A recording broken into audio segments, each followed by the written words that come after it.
Episode 81 से 90 तक। Part 4। दोस्तों, अब तक आपने पिछले एपिसोड में सुना कि चाहत के घर वाले चाहत को मर्डर के इल्जाम में अरेस्ट करवा देते हैं। वही चाहत के दोनों दादाजी को जब ये पता चलता है तो वह लोग तुरंत ही इंडिया के बड़े ऑफिसरों के पास फोन करते हैं। वही अपने असिस्टेंट को ऑर्डर देते हैं कि चाहत को इज्जत के साथ पुलिस स्टेशन से लाने के लिए। वही चाहत जैसे ही बाहर आती है वह इंस्पेक्टर सूरज को उठवा लेती है और उसे बहुत ही कड़ी सजा देती है। अब आगे चाहत इस समय अपने अड्डे से वापस अपने विला की ओर जा रही थी। उसने अपनाया सीक्रेट जगह जंगल के बीचों बीच बना रखा था, जिस वजह से वह जंगल से अभी बाहर ही निकलने वाली थी कि तभी उसकी नजर एक लड़की पर पड़ती है। वह लड़की बहुत सारे गुंडों से लड़ रही थी। वहां तकरीबन 9 से 10 लोग थे। वह गुंडे उसे लड़की पर इस तरह से अटैक कर रहे थे मानो उसकी जान लेना चाहते हो। वही वह लड़की बहुत ही बहादुरी के साथ उनसे लड़ रही थी। वह इतने सारे थे, उसके बावजूद वह लड़की उन पर भारी पड़ रही थी। ये देखकर चाहत के होठों पर मुस्कुराहट आ जाती है। इस समय चाहत अपनी बाइक से आ रही थी। वह अपनी बाइक रोककर सामने का नजारा देखने लगती है। वह लड़की के सारे फाइटिंग मूव्स को देख रही थी। उससे अब तक अंदाजा लग चुका था कि सामने खड़ी लड़की की फाइटिंग स्किल बहुत ही अच्छी है। इसका मतलब उसे अच्छे से ट्रेन किया गया है। वह लड़की देखने में छोटी और मासूम थी, लेकिन उसकी ताकत बहुत ही ज्यादा थी। चाहत को देखकर यह बहुत ही अच्छा लगता है कि यह लड़की खुद की हिफाजत कर सकती है। शायद उसे किसी की जरूरत नहीं है। यही सोचकर चाहत मुस्कुराते हुए गाड़ी स्टार्ट करके आगे बढ़ाने को होती है। तभी उसकी नजर उसे लड़की के पीछे खड़े गुंडे पर पड़ती है। वह आदमी अपने हाथों में लोहे की रॉड लेकर उसे लड़की को करने जा रहा था। चाहत इस वक्त उन लोगों से दूर थी। वह चाह कर भी इस हमले को नहीं रोक पाती। उसने तुरंत अपनी गाड़ी फेंकी और तेजी से उसे और दौड़ लगा दिया। लेकिन जब तक चाहत उसके पास पहुंचती वह आदमी उसे लड़की के बहुत पास था। वह उसे पर अटैक कर चुका था, लेकिन उसे लड़की के मूव बहुत ही फास्ट थे। उसे एहसास होता है कि उसे पर कोई पीछे से अटैक कर रहा है। वह तुरंत ही साइड हटती है, लेकिन वह आदमी भी बहुत ही फास्ट था। साइड हटाने के बावजूद उसे लड़की के हाथों में चोट लग जाती है। उसने पूरी ताकत से रॉड से उस लड़की पर वार किया था। उसका अटैक बहुत ही ज्यादा पावरफुल था। इस वजह से उसे लड़की को बहुत ही जोर से लगती है, जिस वजह से वह लड़खड़ाकर अपनी जगह पर ही गिर जाती है। जिस जगह पर उसने अटैक किया था वहां गहरा जख्म हो गया था और खून बहने लगा था। इस वजह से उसे लड़की का हाथ कमजोर पड़ जाता है, लेकिन वह फिर भी दूसरे हाथ से उनके अटैक को रोक रही थी। लेकिन शायद दर्द इतना ज्यादा था कि वह अपनी हिम्मत हार रही थी। अभी वह आदमी उसे पर दोबारा अटैक करता कि चाहत तुरंत आकर उसके हाथ को पकड़ लेती है और उसके हाथ से लोहे के रॉड को छीन लेती है। चाहत को इस वक्त उसे आदमी पर बहुत ही ज्यादा गुस्सा आ रहा था। उसे बहुत ही ज्यादा नफरत होती थी धोखे से, और कोई इस तरह धोखे से पीछे से वार करे तो उससे ज्यादा बुरा इंसान तो दुनिया में कोई नहीं हो सकता। इस वक्त चाहत के आंखों में उसका गुस्सा साफ साफ दिख रहा था। चाहत की आंखें गुस्से से लाल हो रखी थी। चाहत ने अपने चेहरे पर मास्क लगा रखा था। इस वजह से वह आदमी और वह लड़की चाहत को नहीं देख पा रही थी, पर इतना तो अंदाजा लगाया जा सकता था कि सामने कोई लड़की खड़ी है। वही चाहत बिना एक पल गंवाए उसे आदमी के गले को अपने एक हाथ से दबोच लेती है। चाहत ने अपनी पूरी ताकत से उसके गले को दबा रखा था, जिस वजह से वह दर्द से छटपटाने लगा था, पर चाहत उसे बिल्कुल भी नहीं छोड़ती है। वही चाहत अपने दूसरे हाथ से लगातार उन बाकी के बच्चे लोगों से लड़े जा रही थी। वही चाहत को देखकर उसे लड़की को भी हिम्मत आती है और अब वह भी लड़ना शुरू कर देती है। थोड़ी ही देर में वह लोग उन गुंडों को मार गिराते हैं। इस वक्त जमीन पर सारे गुंडे दर्द से तड़प रहे थे। वही वह लड़की चाहत को एक तक देखे जा रही थी। उसे समझ नहीं आ रहा था कि यह कौन है। यह उसके आदमी तो नहीं हो सकते हैं, क्योंकि उसने महज अभी कुछ मिनट पहले ही अपने लोगों को मैसेज भेजा था। जब उसे लगा था कि वह अब नहीं बच पाएगी, तब उसने अपने घड़ी में लगे स्विच को दबाया था, जिससे उसके लोगों तक उसका मैसेज पहुंच सके। लेकिन अभी उसे मैसेज भेजे महज 5 मिनट ही हुए। होंगे इतनी देर में तो उसके लोग बस गाड़ी निकाल कर स्टार्ट ही कर सकते हैं, तो ये कौन है जो अचानक से ऐसे जाकर उसकी जान बचाने लगी। इस समय वह लड़की चाहत को बहुत ही ध्यान से देख रही थी और समझने की कोशिश कर रही थी। वही जब चाहत की नजर उसे पर पड़ती है तो वह उसकी ओर देखने लगती है। चाहत के सामने खड़ी लड़की बहुत ही प्यारी और मासूम थी। देखने में वह बिल्कुल किसी छोटी सी गुड़िया की तरह लगती थी। गोरा रंग और छवि गाल, हंसने पर डिंपल पड़ जाता है, आंखें बड़ी बड़ी उसके चेहरे पर बहुत ही ज्यादा सूट कर रही थी। वह बार बार अपनी पलकों को झपका कर बहुत ही मासूमियत के साथ चाहत को देख रही थी। उसे देखकर चाहत का मन कर रहा था उसके गाल खींचने को, क्योंकि वह इतनी प्यारी जो लग रही थी। तभी चाहत तो उससे पूछता है कि तुम कौन हो और यहाँ पर ऐसे क्या कर रही थी। इन गुंडों के साथ उसकी बात को सुनकर वह लड़की होश में आती है। वह बोलती है कि मेरा नाम अंशिका ठाकुर है। जी हाँ दोस्तों, यह और कोई नहीं आदित्य ठाकुर की छोटी बहन है। चाहत उससे पूछती है कि तुम यहाँ क्या कर रही हो, तो वह लड़की बोलती है कि सिटी में फ्रेश हवा नहीं मिलती है, इसलिए जंगल में सांस लेने आई थी। उसकी इस अटपटी बातों को सुनकर चाहत को हंसी आ जाती है। उसे लड़की में अपना छोटा वर्जन दिख रहा था। चाहत भी तो बिल्कुल ऐसी ही थी। वह कभी किसी के सवालों का सीधा जवाब नहीं देती थी। शायद इसी वजह से चाहत को हंसी आ गई। वह समझ चुकी थी कि इस लड़की को इतना तो पता चल गया है कि मैंने ये सवाल उस जानबूझकर पूछा था, वरना उन लोगों को देखकर नॉर्मल इंसान भी अंदाजा लगा सकता था कि वह उनसे बचते हुए यहाँ तक पहुँच गई होगी, लेकिन लास्ट में उनके हाथ लग गई थी। वही चाहत देखी है कि उसके हाथों से खून निकल रहा है। चाहत को अंदाजा लग चुका था कि उसे बहुत ज्यादा गहरी चोट आई है, पर उसे ये देखकर बहुत ही अच्छा लग रहा था कि सामने खड़ी लड़की के चेहरे पर दर्द ही झलक रहा है। वह अपने इमोशंस को छुपाने में बहुत ही माहिर है। चाहत अंशिका से बहुत ही ज्यादा इम्प्रेस हो जाती है। वह उसे अपने साथ चलने को कहती है। चाहत उसकी चोट देखना चाहती थी कि कहीं उसे हॉस्पिटल तो नहीं ले जाना पड़ेगा। वह अपने चेहरे से मास्क हटा देती है। जैसे ही चाहत के चेहरे से मास्क सकता है तो अंशिका उसे देखकर देखते ही रह जाती है। उसके सामने बहुत ही ज्यादा खूबसूरत लड़की खड़ी थी। अंशिका मन ही मन उसकी तारीफ करने लगती है। वाह, ये कितनी ज्यादा खूबसूरत है, ये तो बिल्कुल किसी एंजल की तरह है।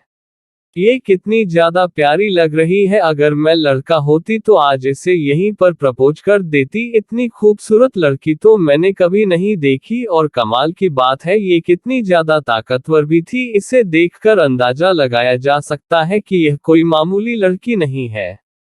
आप तो अंशिका चाहत से दोस्ती करने की तैयारी शुरू कर देती है। वह मन ही मन सोचती है कि मैं ऐसा क्या करूं कि यह मेरी अच्छी दोस्त बन जाए और फिर मैं इससे अपने भाई से मिलेंगी। यह मेरी भाभी बनने के लिए बिल्कुल परफेक्ट है। इस बार तो मेरा भाई इसे देखकर लट्टू ही हो जाएगा। वह मन में सारी बातें सोच रही थी। उसे इस तरह कुछ सोचता हुआ देखकर चाहत उससे पूछती है कि तुम्हें क्या हो गया, तुम इस तरह से मुझे क्यों देख रही हो।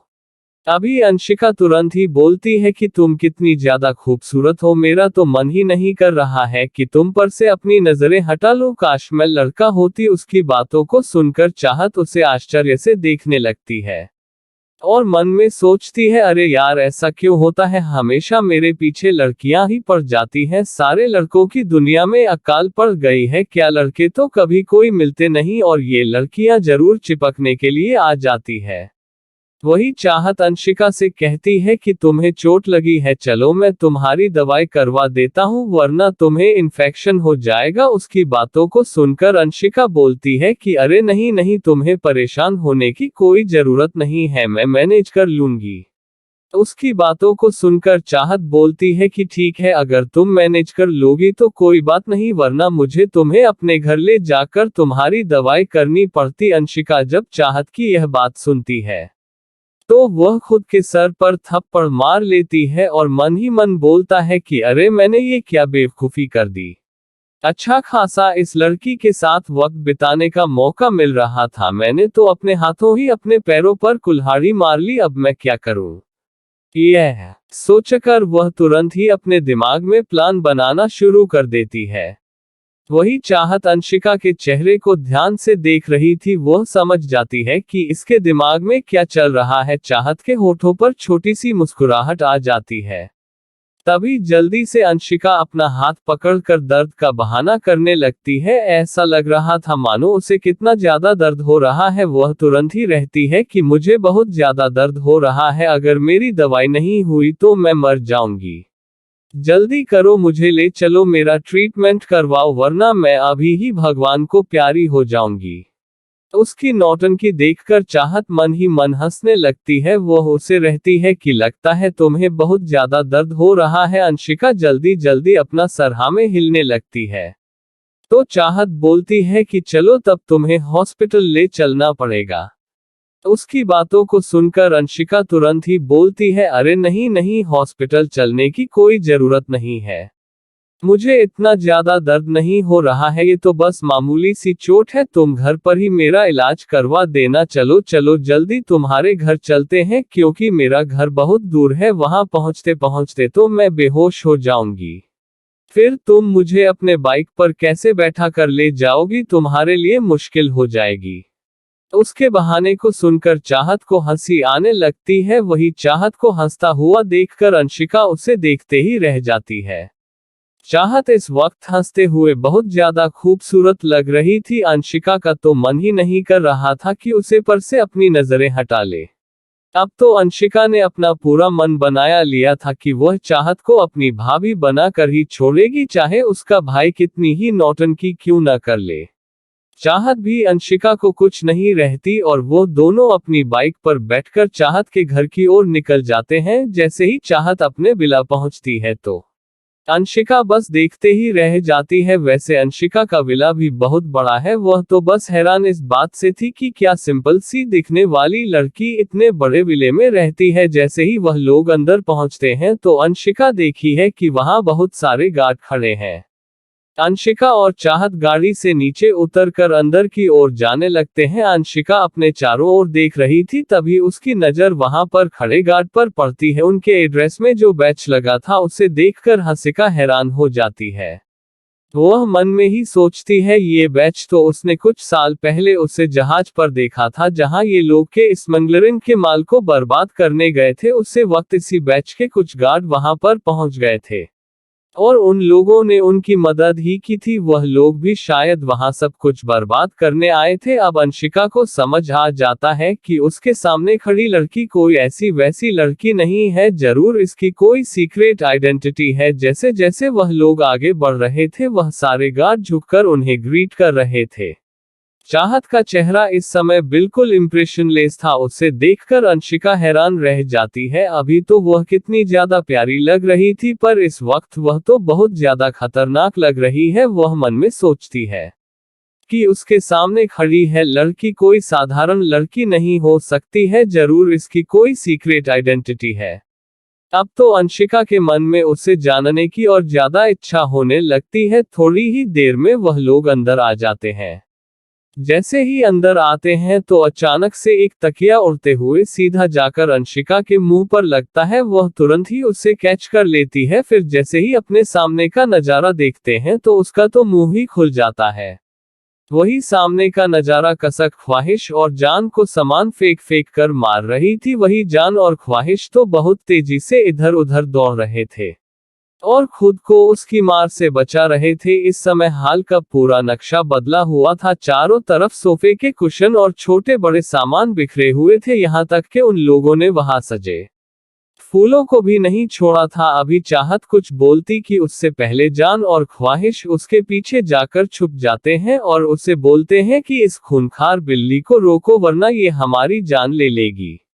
उसकी बातों को सुनकर कसक और चिल्लाने लगती है, बागड़ बिल्ला कहीं का, तूने बिल्ली किसे कहा, तू पूरा चमगादड़ है, मैं तुझे बताती हूँ। इतना बोलकर वह अपने हाथों में फ्लावर पॉट लेकर उसकी ओर दौड़कर आने लगती है। वही जब चाहत देखी है कि उसके हाथों में क्या है तो वह तुरंत ही उसे पकड़कर ऊपर उठा देती है। आपका कसक पर जमीन से ऊपर था, इस वजह से वह उन लोगों तक नहीं पहुंच रही थी। वही कसक जब देखी है चाहत ने उसे पकड़ रखा है तो वह चाहत से बोलता है, स्वीटी तू छोड़ मुझे, आज मैं इन लोगों को बिना मारे नहीं छोड़ूंगी। तो जानती है इन लोगों ने मेरे साथ क्या किया? वही चाहत बोलती है कि तू शांत होकर बात तो मैं तेरी बातें सुनूं। तो अपना बेचारा समूह बनाकर बोलती है, स्वीटी तुझे पता है, जब आज मैं तुमसे मिलने आई तो इन लोगों ने मुझे बेवकूफ बनाया, और पिछले 1 घंटे से इन लोगों ने मुझे बाथरूम के सामने खड़ा रखा। वही उसकी बातों को सुनकर चाहत उसे देखने लगती है। उसे समझ नहीं आ रहा था कि यह बाथरूम के सामने क्यों खड़ी थी। तभी वह उससे पूछता है कि तुम बाथरूम के सामने क्यों खड़ी थी। तभी कसक रोने से सूरत बनाकर बोलती है कि इन लोगों ने मुझे कहा था कि तुम बाथरूम में हो और मैं यही बाहर तुम्हारा इंतजार करूं, क्योंकि तुम्हारी तबीयत ठीक नहीं है और इन लोगों को बहुत जरूरी काम है, इसलिए ये लोग जा रहे हैं। वरना वह लोग बाहर खड़े होकर तो ऊपर नजर रखते, जिससे अगर तुम्हें किसी तरह की परेशानी होती तो वह तुरंत ही पहुंच जाते। और मैं सोची कि सच में तुम्हारी तबीयत खराब है, मुझे तुम्हारे लिए चिंता होने लगी। और जानती हो मैं तुम्हारा इंतजार करते पूरी 1 घंटे यहाँ खड़ी रही। उसकी बातों को सुनकर चाहत जोर जोर से हंसने लगती है।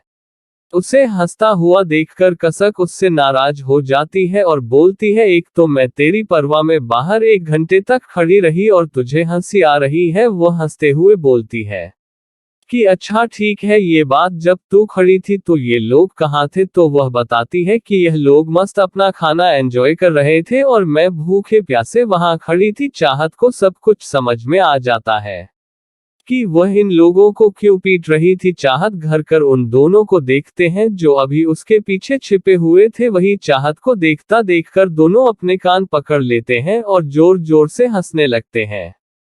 चाहत को भी बहुत ज्यादा हंसी आ रही थी, पर वह अगर इसके सामने हंसी तो वह उसको भी मारना शुरू कर देगी, इसलिए वह अपनी हंसी कंट्रोल कर रही थी।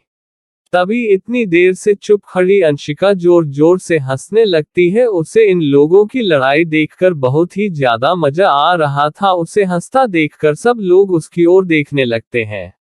उसकी हंसी बहुत ही प्यारी थी और उससे भी प्यारी उसकी आवाज थी। जान तो बस उसे देखता ही रह जाता है। अंशिका उसे बिल्कुल किसी बॉबी डॉल की तरह लग रही थी।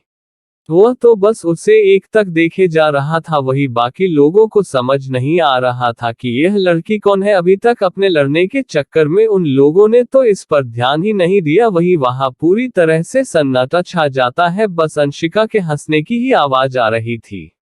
अचानक से अंशिका की नजर उन सब पर पड़ती है तो वह देखी है कि सब उसे ही देख रहे हैं तो तुरंत ही शांत हो जाती है। तभी कसक पूछती है कि स्वीटी यह कौन है? ये बहुत ही प्यारी है।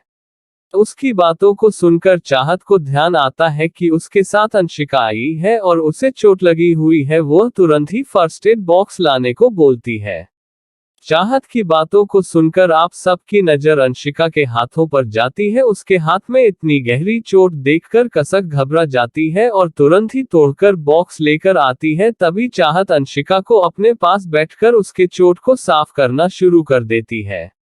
अंशिका बहुत ही ध्यान से चाहत को देख रही थी। चाहत जिस तरह से उसका ट्रीटमेंट कर रही थी, अंशिका को पता लग गया था कि यह पेशे से डॉक्टर भी है, क्योंकि इस तरह से ट्रीटमेंट तो कोई प्रोफेशनल डॉक्टर ही करता है। और ध्यान से चाहत के हर मूवमेंट को देख रही थी। थोड़ी ही देर में चाहत उसका ट्रीटमेंट कंप्लीट कर देती है, फिर उसे कुछ दवाइयां देती है और खाने को कहती है। अंशिका भी चुपचाप दवाई को खा लेती है। अब वह सब लोग शांति से बैठ जाते हैं। तभी चाहत बोलती है कि वैसे तुम लोगों को इस हरकत की सजा तो मिलनी चाहिए। चाहत की बातों को सुनकर वह तीनों उसकी ओर देखने लगे। चाहत ही सारे से पूरे रूम को दिखाती है। वह समझ जाते हैं कि उनका पनिशमेंट क्या है। उन सब का मुंह बन जाता है। चाहत बोलती है कि खेलने में तो बड़ा मजा आ रहा था, अभी से साफ कौन करेगा? जल्दी से खड़े होकर कहां पर लग जाओ, वरना तुम्हारी पनिशमेंट इससे भी कहीं ज्यादा कठिन होगी। चाहत की बातों को सुनकर वह लोग बिल्कुल भी देर नहीं करते हैं, क्योंकि उसे पता था कि यह डेविल उन्हें किस तरह का पनिशमेंट दे सकती है। अब वह तीनों बहुत ही स्पीड के साथ जल्दी जल्दी सफाई करने लगते हैं। वही अंशिका को ये सब देखकर बहुत ही मजा आ रहा था। वह लोग सफाई कम कर रहे थे और लड़ ज्यादा रहे थे।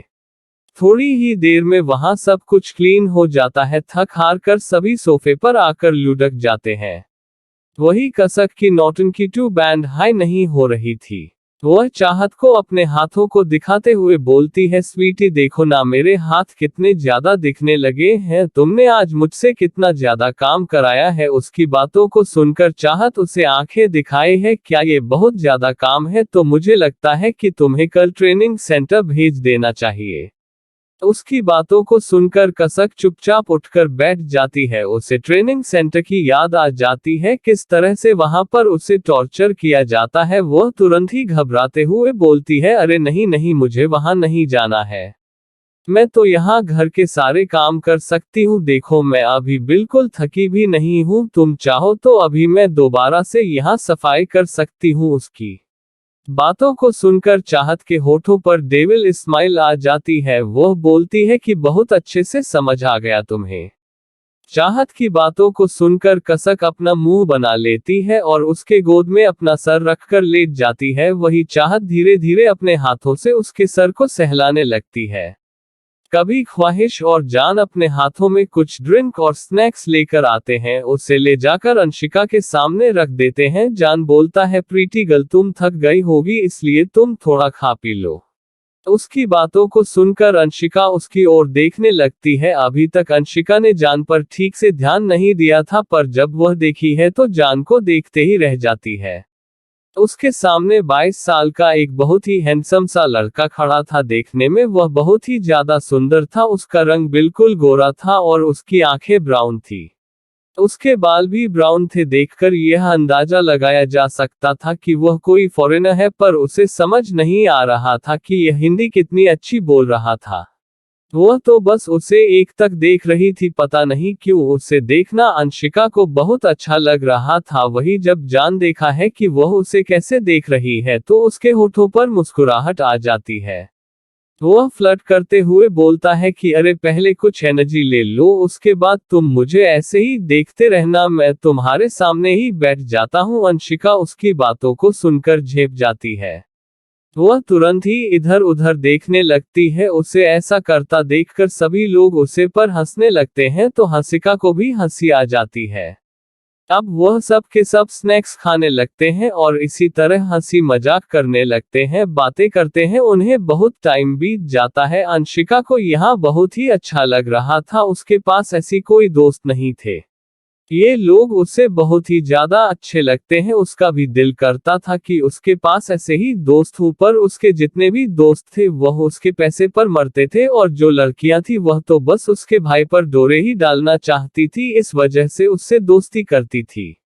कभी किसी ने उसके साथ सच्ची दोस्ती नहीं की थी। अब तो उसने दोस्त बनना ही छोड़ दिया था, पर आज इन लोगों को देखकर उसका दिल कर रहा था कि यह लोग भी उसे अपनी टीम में शामिल कर ले। यहाँ ये लोग एंजॉय कर रहे थे, वहीं दूसरी तरफ आदित्य ठाकुर घबराए घबराए चारों ओर अपनी बहन को ढूंढ रहा था, क्योंकि जब उसके लोगों को मैसेज मिला था तो वह लोग तुरंत ही आदित्य को बता दिए थे। आदित्य ने उन लोगों को खास हिदायत दी थी कि अंशिका से जुड़ी कोई भी चीज उसे न छुपी जाए, अगर ऐसा हुआ तो वह सबको जान से मार डालेगा। वही जब आदित्य को पता चलता है कि अंशिका के ऊपर हमला हुआ है तो उसका दिल घबराने लगता है। उसे कुछ अनहोनी होने की शंका होती है। अगर उसकी बहन को कुछ हुआ तो वह सबको मार डालेगा। वह अपनी बहन से बहुत ज्यादा प्यार करता था।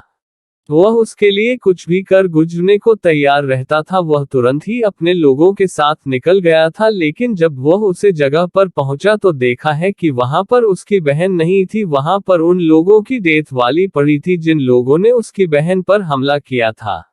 अब आप लोग सो रहे होंगे कि चाहत में तो इन्हें जिंदा छोड़ दिया था, तो ये लोग मारे कैसे? लेकिन जैसे ही चाहत अंशिका को लेकर यहाँ से निकली, उसने अपने लोगों को इन्हें जान से करने को कह दिया था, क्योंकि उसे अच्छे से पता चल चुका था कि वह लोग इस लड़की को जान से मारने आए थे।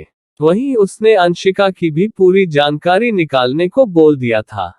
अब आगे आदित्य बहुत ही परेशानी से अपनी बहन को ढूंढ रहा था। अंशिका अपनी वॉच ही गाड़ी में रखकर चली गई थी, जिससे उसके लोग यहां तक पहुंच सके और इन लोगों को पकड़कर अपने कब्जे में कर ले। बाद में वह पता लगा लेगी कि इन्हें किसने भेजा है। और दूसरी बात ये थी कि वह चाहती थी कि उसका भाई उसे तक न पहुंचे, क्योंकि वह चाहत के बारे में जानना चाहती थी और अगर उसके भाई को पता चला तो वह सब कुछ गड़बड़ कर देगा। उसे अच्छे से पता था उसका भाई लड़कियों से नफरत करता है। वही ना देते अंशिका को बहुत ही देर से ढूंढ रहा था। उसे इस वक्त अपने लोगों पर बहुत ज्यादा गुस्सा आ रहा था। उसने उन लोगों से कह दिया था कि अगर शाम तक अंशिका उसके सामने नहीं आई तो वह लोग खुद को शूट कर लेंगे, वरना अगर वह मारेगा तो उन्हें बहुत ही बुरी मौत देगा। आदित्य के आदमी इस वक्त चारों ओर अंशिका को ढूंढ रहे थे। वहीं उन लोगों को मस्ती मजाक करते काफी देर हो चुका था। अब अंशिका उन लोगों से कहती है कि अब मुझे घर जाना चाहिए, वरना सभी मेरे लिए परेशान हो रहे होंगे। अंशिका तो इन लोगों के चक्कर में बिल्कुल भी भूल गई थी कि उसने अपने लोगों को मैसेज किया था। अब उसे अंदाजा लग रहा था कि वह सब उसे ढूंढ रहे होंगे और परेशान होंगे। अब तक तो उसके भाई को भी खबर मिल गई होगी। वही अंशिका उन लोगों के साथ कुछ ग्रुप फोटो खींच लेती है जिससे चाहत की तस्वीर उससे मिल सके। वही वह चाहत से अपना नंबर एक्सचेंज करने को कहती है जिससे उनकी मुलाकात दोबारा हो सके। चाहत को भी इससे कोई प्रॉब्लम नहीं थी, वह उससे नंबर एक्सचेंज कर लेती है। चाहत यूज अपनी बाइक ले जाने को कहती है, क्योंकि उसे पता था कि उसकी गाड़ी जंगल में ही छूट गई थी। वह भी उसे मना नहीं करती है, ये तो उससे मिलने का अच्छा बहाना बना सकता है। यही सोचकर अंशिका उसकी गाड़ी ले लेती है और वहां से निकल जाती है। जैसे ही वहां से निकलती है अपने भाई को मैसेज करती है। अंशिका का मैसेज मिलते ही आदित्य के दिल को सुकून मिलता है, पर इस वक्त उसका गुस्सा बहुत ज्यादा था। वह तुरंत ही अंशिका को अपने पास बुलाता है। 1 घंटे बाद अंशिका आदित्य के सामने खड़ी थी और आदित्य उसे लगातार डांटे जा रहा था। इस समय गुस्से से उसकी आंखें लाल थी, उसके हाथों की मुट्ठियां कसी हुई थी। अंशिका तो अपने भाई का ये रूप देखकर डर जाती है। उसे एहसास था कि उसने कितनी बड़ी गलती कर दी है। उसे अच्छे से पता था कि उसका भाई उसे कितना ज्यादा प्यार करता है और उन लोगों के कितने सारे दुश्मन हैं। इस बीच उसके भाई पर क्या बीती होगी। अंशिका बार बार अपने भाई से सॉरी सॉरी बोल रही थी। वह बोल रही थी, भाई बस एक बार मुझे माफ कर दो, मैं ऐसी गलती दोबारा नहीं करूंगी। वही आदित्य उसे डांटे हुए बोलता है कि भला तुम ऐसी गलती कैसे कर सकती हो, तुम्हें पता है हमारे कितने दुश्मन हैं और तुम किसी के साथ ऐसे कैसे जा सकती हो। अगर वह कोई दुश्मन होती तो तुम क्या करती। तभी अंशिका बताती है कि भाई वह कोई दुश्मन नहीं है, वह तो बहुत प्यारी लड़की है, आप भी उसे देखेंगे तो देखते ही रह जाएंगे। वह मुझे बहुत पसंद आई, इसीलिए मैं उसके साथ चली गई। आदित्य उसे पर चिल्लाते हुए बोलता है, अगर तुम्हें कोई भी पसंद आएगा तो तुम उसके साथ चली जाओगी। वह तुम्हें इतनी हाई पसंद आ गई थी तो वही रहती। उसकी बातों को सुनकर अंशिका रहती है कि मेरा तो मन था वही रहने का, पर मैं आपका सोचकर चली आई। अगर वह मुझसे शादी कर ले तो मैं तो उससे शादी करने के लिए तैयार हो जाऊं। अपनी बहन की ऐसी बातों को सुनकर आदित्य उसे आश्चर्य से देखने लगता है। वह उसे पर गुस्सा करते हुए कहने लगता है कि यह तुम कैसी बातें करने लगी हो, एक ही दिन में उससे मिलकर तुम्हारा दिमाग इतना ज्यादा खराब हो गया है, आज के बाद तुम उससे कभी नहीं मिलेगी। उसकी बातों को सुनकर वह आदित्य से नाराज होते हुए बोलती है, भाई आप ऐसा नहीं कर सकते हैं, मैं तो उसे जरूर मिलेगी और आप मुझे नहीं रोक सकते हैं। उसकी बातों को सुनकर आदित्य को बहुत ज्यादा गुस्सा आता है। आज लाइफ में पहली बार ऐसा हुआ था जब उसकी बहन उसके खिलाफ गई हो। इस वक्त आदित्य को उसे लड़की पर बहुत ज्यादा गुस्सा आ रहा था। उसने मन बना लिया था उसे लड़की को अपनी बहन की जिंदगी से हमेशा हमेशा के लिए निकल कर दूर फेंकेगा। अगर वह लड़की इसकी बहन की जिंदगी में रही तो उसकी बहन की जिंदगी बर्बाद हो जाएगी। वह पता नहीं और क्या क्या उसकी बहन को सिखा देगी और पता नहीं वह कौन है। कहीं उसकी कोई दुश्मन तो नहीं है, हो सकता है यह उसके दुश्मनों का चाल हो। उसकी बहन तो बहुत ही ज्यादा मासूम है, वह उसके जाल में आराम से फंस जाएगी। आदित्य को इस समय अंशिका पर बहुत ज्यादा गुस्सा आ रहा था। वह अंशिका को गुस्से से चिल्लाते हुए बोलता है कि मैंने कहा ना एक बार, अब तुम उससे लड़की से कभी नहीं मिलेगी। वही आप अंशिका भी अपने भाई पर नाराज हो जाती है। उसका भाई उसे कभी कोई दोस्त नहीं बनने देता है और अब इतनी अच्छी लड़की मिली है तो वह उसे मना कर रहा है। अंशिका अपने भाई को चिल्लाते हुए बोलती है, भाई आप मुझे उसे रोकने से नहीं मना कर सकते हैं, मैं आपकी शिकायत दादा दादी से कर दूंगी। अंशिका की बातों को सुनकर आदित्य को उसे पर बहुत ज्यादा गुस्सा आता है। एक ही दिन में उसकी बहन पूरी तरह से उसके खिलाफ हो चुकी थी। अब आदित्य को उसे लड़की पर बहुत ज्यादा गुस्सा आ रहा था, पर वह नहीं जानता था कि वह लड़की कौन है। वही आदित्य हंसिका से पूछता है कि तुम मुझसे क्यों मिलना चाहती हो। तभी अंशिका खुशी खुशी बताती है कि मैं उसे अपनी भाभी बनाना चाहती हूँ। ये सुनकर तो आदित्य की आंखें लाल हो जाती है। उसकी बहन उसके लिए वाइफ ढूंढ रही है और यह उसे अपनी भाभी बनाना चाहती है। अब तो आदित्य का और भी खून खौल उठता है। अब तो आदित्य उसे लड़की को देखना चाहता था जिसके लिए अंशिका इतनी ज्यादा बदतमीज बन गई थी। वह तुरंत अंशिका से बोलता है कि तुम उसे अपनी भाभी बनाना चाहती हो। अंशिका खुशी खुशी जल्दी जल्दी अपना सर हाँ में हिलने लगती है और अपने भाई से बताती है कि वह बहुत ही ज्यादा खूबसूरत है और बहुत ही ज्यादा ताकतवर है और जानते हो उसके पास बहुत बड़ा विला है, इसलिए वह अमीर भी है। अब इससे ज्यादा आपको क्या चाहिए। वही अंशिका की बातों को सुनकर आदित्य का गुस्सा पल पल बढ़ा जा रहा था।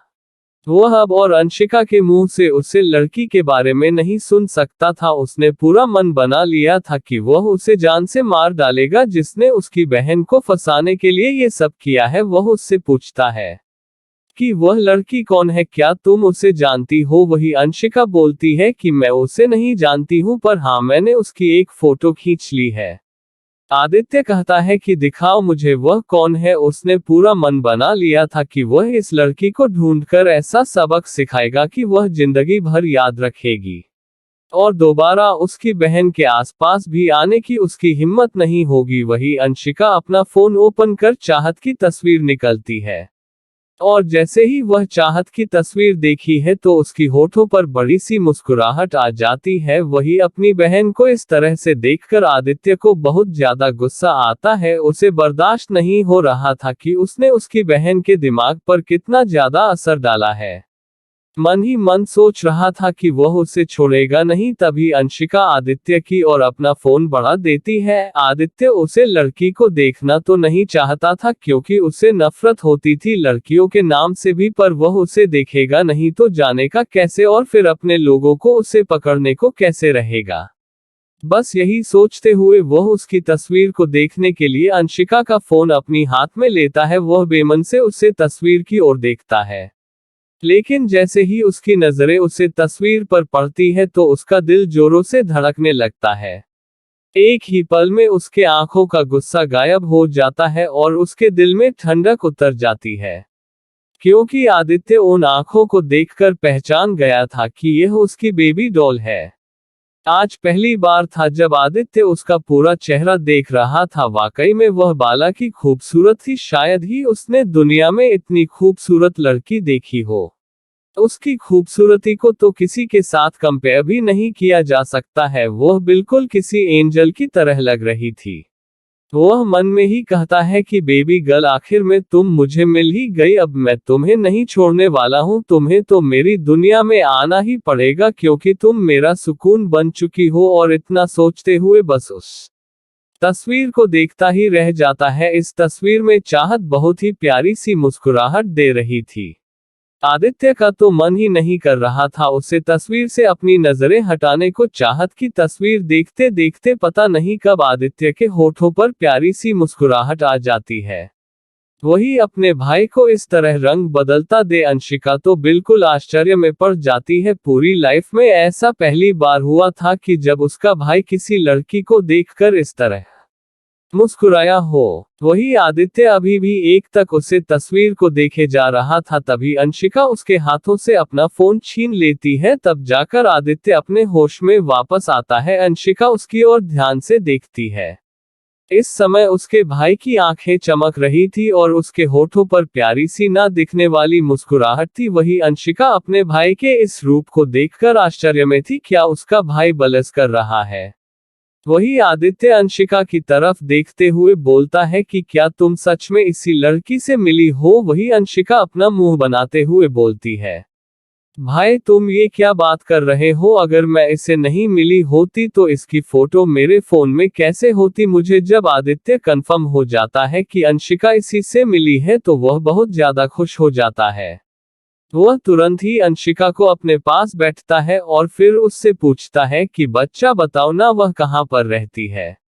अपने भाई को इस तरह एक साइड देखकर अंशिका को बहुत ही ज्यादा ताज्जुब होता है। उसका भाई कभी किसी लड़की के बारे में उसे इस तरह से पूछेगा, उसे तो यकीन ही नहीं हो रहा था। वैसे उसका भाई उसके सामने हमेशा ही ऐसा ही रहता है। वह अपनी बहन से बहुत ज्यादा प्यार करता था, इस वजह से उन दोनों के बीच ज्यादा कोई सीक्रेट नहीं था और वह बिल्कुल नॉर्मल भाई बहन की तरह ही बिहेव करते थे। वही जब अंशिका देखी है कि उसका भाई उससे उसे लड़की का पता पूछ रहा है तो वह अब अपने भाई की खींचाई करने लगती है। वह बोलती है कि भाई रहने दो, आपने कहा है कि मैं उससे कभी ना मिलूं। मैं बहुत सोचा, आखिर में हमारी लगती ही कौन है, मैं उसके खातिर आपको नाराज नहीं कर सकती हूँ, इसलिए अब से मैं उससे नहीं मिलूंगी और उसे भूल जाऊंगी। अपनी बहन की बातों को सुनकर आदित्य बोलता है कि अरे नहीं नहीं, मैं तुमसे कब ऐसा कहा, देखो वह कितनी प्यारी है, तुम्हारी दोस्त बिल्कुल ऐसी ही होनी चाहिए, क्या तुमने उसे दोस्ती कर ली। उसकी बातों को सुनकर अंशिका बोलती है, नहीं भाई, मैंने उससे दोस्ती नहीं की है, क्योंकि मुझे पता था कि आप मुझे किसी से दोस्ती नहीं करने देते हैं, इसलिए मैंने उससे कह दिया था कि आज के बाद हम नहीं मिल सकते हैं। ये सुनकर तो आदित्य का मुंह ही बन जाता है। वह सोचता है कि पागल लड़की काम की चीज नहीं करके आ सकती है और बेकार की चीज हमेशा करती रहती है। वही अपने भाई का इस तरह मुंह देखकर अंशिका को हंसी आ जाती है।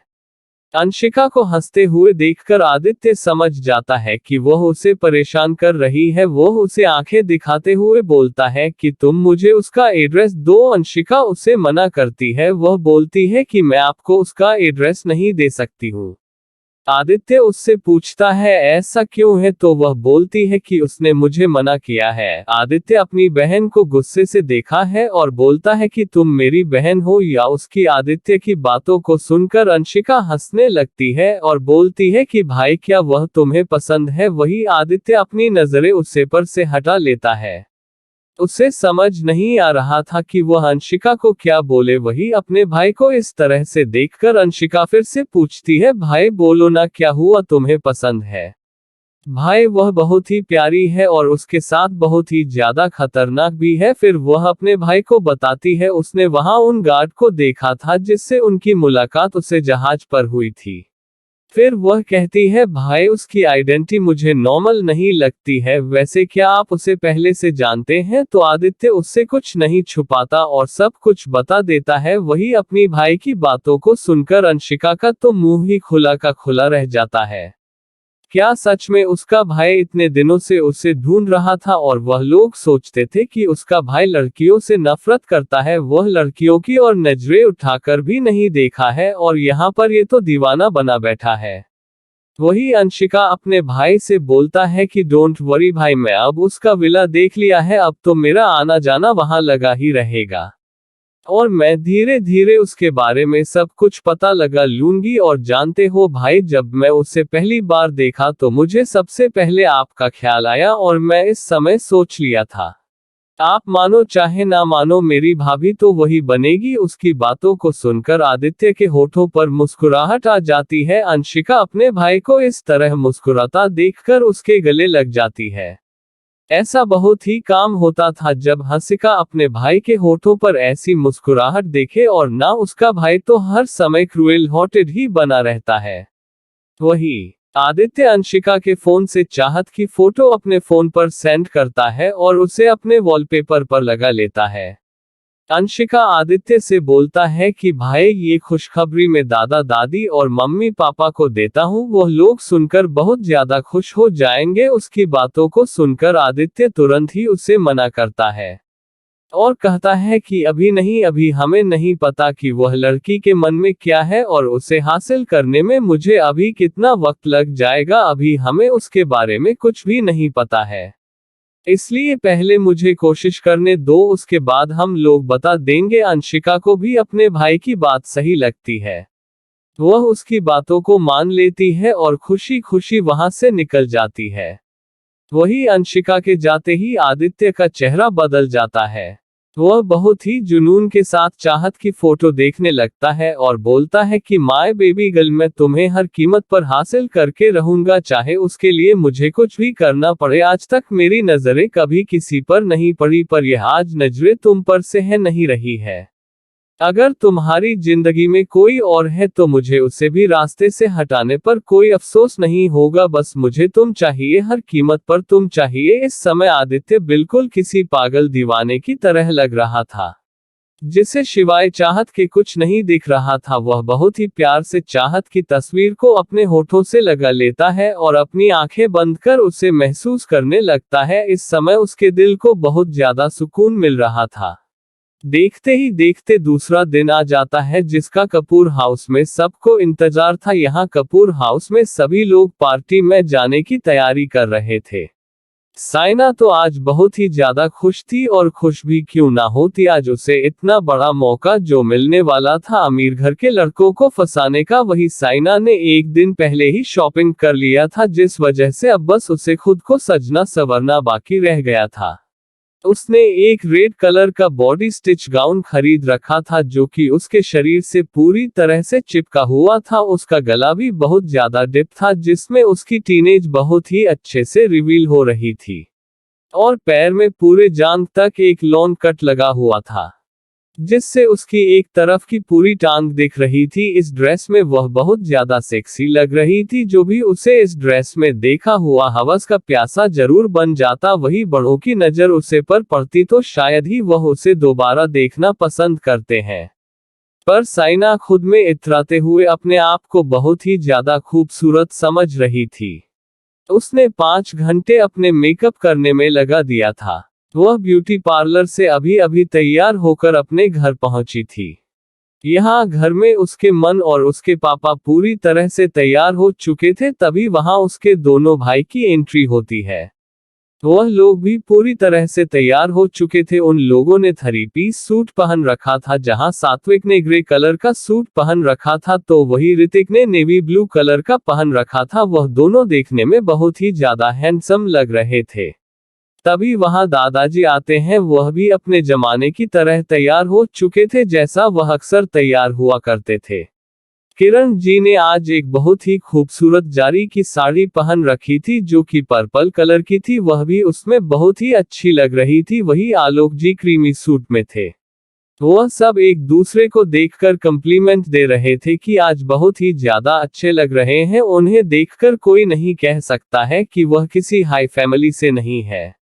वही जैसे ही दादाजी की नजर साइना पर पड़ती है, तो वह अपनी नजरें फेर लेते हैं और गुस्से में बोलते हैं कि यह क्या पहन रखा है, क्या तुम्हें कपड़े पहनने की भी तमीज नहीं है। दादाजी की बातों को सुनकर साइना बोलती है कि दादाजी, इसमें क्या खराबी है। आजकल मॉडर्न जमाना चल रहा है, सभी लड़कियां इसी तरह के कपड़े पहनती हैं। उसकी बातों को सुनकर दादाजी बोलते हैं, चाहत भी तो इसी जमाने की है, पर क्या उसने कभी इस तरह के कपड़े पहने हैं। ये कपड़े कम और जिस्म की न्यूमेश ज्यादा लग रही है। दादाजी की बातों को सुनकर साइना को बहुत ज्यादा गुस्सा आता है। वह दादाजी से बोलता है कि दादाजी, अगर चाहत को कपड़े पहनने का सेंस नहीं है तो मैं क्या कर सकती हूँ। वैसे आजकल की हाई सोसाइटी में इसी तरह के कपड़े पहनते हैं। मैं आपकी चाहत की तरह कपड़े पहनूंगी तो मुझे लोग पागल समझेंगे, और मैं कोई पागल नहीं हूँ। साइना की बातें उसके घर वालों को भी सही लगती है। आजकल मॉडर्न जमाना है, सभी ऐसे पहनते हैं। पीछे से आलोक जी की आवाज ज्यादा के कानों में पड़ती है। दादाजी आलोक से कहते हैं, जमाना चाहे कितना भी मॉडर्न हो जाए और अपने संस्कार हमें नहीं भूलना चाहिए। तभी आलोक जी अपने पापा से बोलते हैं, पापा अब बस भी करिए, आप बूढ़े हो चुके हैं, बस आपको हर बात पर बहस करनी होती है।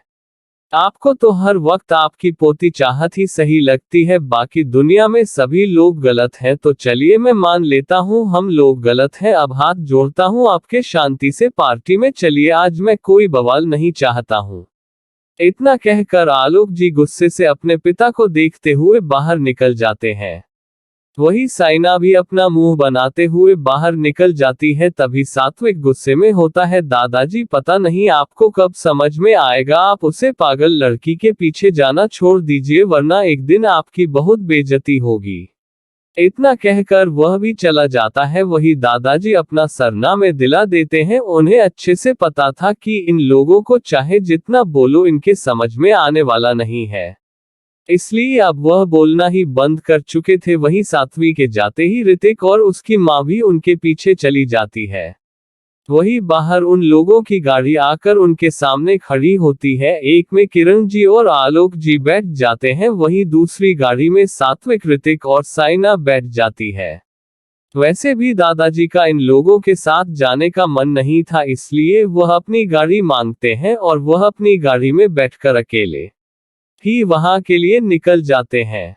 इस वक्त उनके मन में बस चाहत का ख्याल आ रहा था। वह सोच रहे थे क्या चाहत पार्टी में आएगी, अगर आ जाती तो अच्छा होता, मैं उसे अपने दोस्तों से इंट्रोड्यूस करवा देता, जिससे आगे उसे अपने बिजनेस करने में आसानी हो जाती। दादाजी को पता तो था चाहत बिजनेस करती है, पर उन्हें यह नहीं पता था कि वह कैसा बिजनेस करती है। उन्होंने एक बार चाहत से पूछा भी था, पर चाहत ने ये कहकर मन कर दिया था कि वक्त आने पर आपको सब कुछ पता चल जाएगा। इसके बाद से दादाजी ने कभी भी चाहत से उसके बारे में नहीं पूछा। उनकी पोती खुश रहे बस उनके लिए यही बहुत था। पर आज अपने घर वालों का रवैया देखकर चाहत के लिए दादाजी को टेंशन हो रही थी, पर वह भी कुछ नहीं कर सकते हैं जब तक चाहत खुद ही उनकी मदद ना ले। वह भी भारी मन से पार्टी की ओर निकल जाते हैं। वही मेहरा और ओबरॉय फैमिली पार्टी में सभी का स्वागत कर रही थी। इस समय पार्टी शुरू हो चुकी थी, काफी बड़े बड़े लोग वहां पहुंच रहे थे। आज इंडिया के मोस्ट इम्पोर्टेंट लोगों को बुलाया गया था, साथ में कुछ विदेशी पार्टनर्स भी आए हुए थे जो मेहरा और ओबरॉय कंपनी के साथ काम कर रहे थे। वहीं कुछ देर बाद कपूर फैमिली पार्टी में पहुंच जाती है। वह लोग पार्टी की सजावट देखकर दंग रह जाते हैं। पार्टी एक बड़े होटल के गार्डन में अरेंज की गई थी। उसे इतना ज्यादा सजाया गया था कि उसे देखने वाले बस देखते ही रह जाते थे। ऐसा लग रहा था मानव स्वर्ग धरती पर उतर आया हो। इतनी बड़ी पार्टी में आज वह लोग भी पहली बार ही आए थे। उन लोगों ने बहुत से पार्टी अटेंड किए थे, पर आज कपूर फैमिली ऐसी पार्टी में पहली बार आया था। वही तो साइना वहां की चकाचौंध देखकर देखते ही रह जाती है। उसे तो बहुत ज्यादा खुशी हो रही थी इस पार्टी में आने की, और उसने आने की कितनी तैयारी भी कर रखी थी। उसे यकीन था कि यहाँ इंडिया के जाने माने बिजनेसमैन आएंगे, बड़े से बड़े लोगों से उसका मिलना होगा। और उसे कौन समझाए कि एक छोटी सी मॉडल से भला वह लोग क्यों मिलेंगे, पर उसे सपने देखने की आदत है तो वह देखकर खुश हो रही है। वही वह लोग अंदर चले जाते हैं। जैसे ही वह लोग अंदर पहुंचते हैं तो वहां का नजारा देखकर तो उनकी आंखें फैल जाती है। पार्टी का डेकोरेशन बहुत ही ज्यादा अच्छा था। बहुत ही महंगे महंगे फूल लगाए गए थे, एक से बढ़कर एक महंगे शोपीस लगे हुए थे। सारी खुराना फैमिली पार्टी में पहुंचकर बहुत खुश थी। वह लोग तो ये भी भूल जाते हैं कि उनके साथ दादाजी भी हैं। वह चारों अंदर पार्टी में चले जाते हैं। वही दादाजी बाहर ही खड़े होकर अपने चारों तरफ देखने लगते हैं। वह सोचते हैं शायद उन्हें चाहत कहीं दिख जाए, पर जब उन्हें चाहत कहीं नहीं दिखती तो वह निराश हो जाते हैं और वह भी पार्टी में चले जाते हैं। उन्हें पता था चाहत ने कहा है आने को तो शायद आएगी, बस इसी उम्मीद से वह भी आ गए थे और ना उनका मन तो बिल्कुल भी नहीं था आने का। तभी जैसे हाय दादाजी अंदर जाते हैं, थोड़ी देर में वहां चाहत ही पहुंच जाती है। इस वक्त चाहत के साथ लिया और जान भी थे। चाहत में इस वक्त एक बहुत ही प्यारी सी ब्लैक कलर की गाउन पहन रखी थी, जिसमें बहुत ही प्यारे प्यारे छोटे छोटे डायमंड लगे हुए थे। बहुत ही ज्यादा अच्छा लग रहा था। उसे कुछ इस तरह से डिजाइन किया गया था कि मानो देखकर ऐसे लग रहा है कि जैसे कोई जलपरी पानी से निकलकर बाहर की ओर आ रही है। उसे गाउन में जगह जगह पर नेवी ब्लू कलर से डिजाइन बनाए गए थे। मैं देखकर ऐसे लग रहा था कि जैसे कोई फूलों की कली बस खिलने वाली हो। इस वक्त चाहत के चेहरे पर मास्क लगा हुआ था, इस वजह से उसका पूरा चेहरा कोई नहीं देख पा रहा था। वही जैसे ही चाहत की एंट्री होती है तो सभी की नजरें इस पर टिक जाती हैं। भले ही उसके चेहरे पर मास्क लगा था, लेकिन फिर भी उसकी खूबसूरती को कोई भी इग्नोर नहीं कर सकता था। वही उसके पीछे चल रहे लिया और जान को देखकर उन्हें समझ नहीं आता कि यह लोग उसके पीछे क्यों जा रहे हैं। उन लोगों को इतना तो अंदाजा लग गया था कि यह कोई बड़ी हस्ती है, पर उसकी उम्र को देखकर अभी कुछ भी अंदाजा लगाना बहुत ही मुश्किल था। चाहत जैसे ही अंदर जाती है, शरण और विनोद जी की नजर चाहत पर पड़ती है। वह लोग कब से चाहत का ही तो इंतजार कर रहे थे। आखिर में ये पार्टी भी तो चाहत के लिए ही रखी गई थी। जैसे ही चाहत वहां पहुंचती है तो वह लोग तेजी से चाहत की ओर बढ़ते हैं और चाहत के पास पहुंचकर उसे हेलो करते हैं। इस वक्त उनके चेहरे पर खुशी साफ देखी जा सकती थी। मास्क में भी वह लोग चाहत को पहचान सकते थे, क्योंकि उनकी पहली मुलाकात इसी तरह हुई थी। ऐसे भी जो चाहत को एक बार देख ले उसे देखकर भूल नहीं सकता है। वही वह बहुत ही खुशी खुशी बोलते हैं, हमें यकीन था कि आप जरूर आएंगे और हम आपका ही इंतजार कर रहे थे। आपको पता नहीं, आपके आने से हमें बहुत ज्यादा खुशी हो रही है। वहीं उनकी खुशी को देखकर चाहत भी मुस्कुरा देती है। उनकी खुशी बिल्कुल ही सच्ची थी, उसमें कोई दिखावा नहीं था। चाहत जब भी उनके पास होती है तो चाहत को उनसे कोई भी नेगेटिव वाइब नहीं आती। इस वजह से चाहत उनसे खुलकर बातें करती है। वह लोग बातें करने लगते हैं। वहीं इस वक्त सबकी नजर उन्हें पर थी। अब तो सबको और भी ज्यादा डाउट होने लगा था। जिस तरह से मिस्टर शरण और मिस्टर विनोद आगे बढ़कर चाहत को हेलो कर रहे थे, तो अंदाजा लगाया जा सकता था कि सामने कोई बहुत ही इम्पोर्टेंट पर्सन है। आप सभी लोग चाहत से मिलने की कोशिश करने लगे थे। उन्हें जानना था कि आखिर में ये लोग कौन हैं। वहीं कुछ बिजनेसमैन जान और लिया के आगे पीछे घूमने लगते हैं, क्योंकि वह लोग जान और लिया को अच्छे से पहचानते थे। वही भीड़ चाहत की तरफ ना जाए, इस वजह से ज्ञान और लिया दूसरी साइड चले जाते हैं। उन्हें अच्छे से पता था कि बहुत से लोग उन्हें अप्रोच करने के लिए आएंगे, जिसके लिए वह पहले से ही तैयार थे। वह एक एक कर सबसे बातें करने लगते हैं। यहाँ पर सभी लोग बस अपनी बिजनेस की बातें कर रहे थे। वही चाहत को आते अभी तक कपूर फैमिली ने नहीं देखा था, क्योंकि वह लोग दूसरी साइड थे। वह लोग तो अभी इस साइड पहुंचे भी नहीं थे, जहां पर देश के बड़े बड़े लोग इकट्ठा हुए थे। कोशिश कर रहे थे कैसे भी करके वह लोग वहां तक पहुंच सके, क्योंकि उनका एरिया थोड़ा अलग कर दिया गया था, वरना उन्हें प्रॉब्लम होती। इन सब बातों का पार्टी में ध्यान रखा गया था, जिस पार्टी बिना किसी प्रॉब्लम के पूरी हो सके। वही साइना की नजरें इस समय चारों तरफ दौड़ रही थी। वह तो वहां खड़े हैंडसम लड़कों को देखकर बिल्कुल ही पागल हो चुकी थी। उसे समझ नहीं आ रहा था कि उसे इस अप्रोच करने के लिए आगे बढ़ना चाहिए। वही उसकी नजरें आदित्य ठाकुर को भी ढूंढ रही थी, क्योंकि उसे पता था कि यहाँ चाहे जितने लोग हो वह सब आदित्य ठाकुर से पीछे ही रहेंगे। एक बार बस आदित्य ठाकुर उसके हुस्न के चाल में फंस जाए, फिर उसके बाद वह सबको दिखाएंगे कि क्या चीज है। ये सोचते हुए साइना अपने चारों तरफ देख रही थी। वही सात्विक और ऋतिक तो ये पता लगाने में व्यस्त थे कि मित्तल और खुराना कंपनी से यहाँ कौन आया है, जिससे वह अपनी डील कर सके। थोड़ी देर में बड़ी मस्कट के बाद उन लोगों को आखिर में पता ही चल जाता है कि मित्तल और खुराना कंपनी के मैनेजर यहाँ आ चुके हैं और उनके सीईओ भी यहाँ आ चुके हैं। यह उनके लिए एक बहुत ही बढ़िया मौका था। वही आलोक कपूर भी अपनी पूरी कोशिश कर रहे थे ओबरॉय और मेहरा फैमिली से बातें करने की, जिससे वह उनसे जान पहचान बढ़ा सके। वह अपनी वाइफ के साथ बस बात करने का बहाना ढूंढ रहे थे। तभी थोड़ी देर में वहां शोर मचाने लगता है। कुछ लड़कियां आपस में ही बातें कर रही थी। आदित्य ठाकुर आ गया है, ये सुनते ही साइना के चेहरे पर चमक आ जाती है। वह तुरंत ही में गेट की तरफ देखती है तो आदित्य ठाकुर अपने गार्ड के साथ आता हुआ दिखाई देता है। ब्लैक टैक्सीनो सूट में वह बहुत ही कयामत लग रहा था। लड़कियां तो बस उसे अपनी आंखें फाड़े देख रही थी।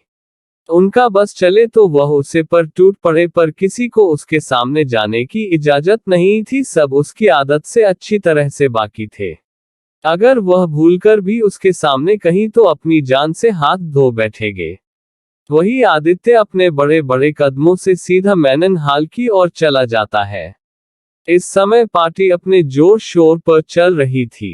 तभी जैसे ही आदित्य को वहां देखते हैं तो बहुत से बिजनेसमैन उसके पास पहुंच जाते हैं और उससे बातें करने लगते हैं। आखिर में आदित्य का जन्म ही कुछ ऐसा था और जहां पहुंच जाए वहां भीड़ ना हो ऐसी बात तो हो ही नहीं सकती।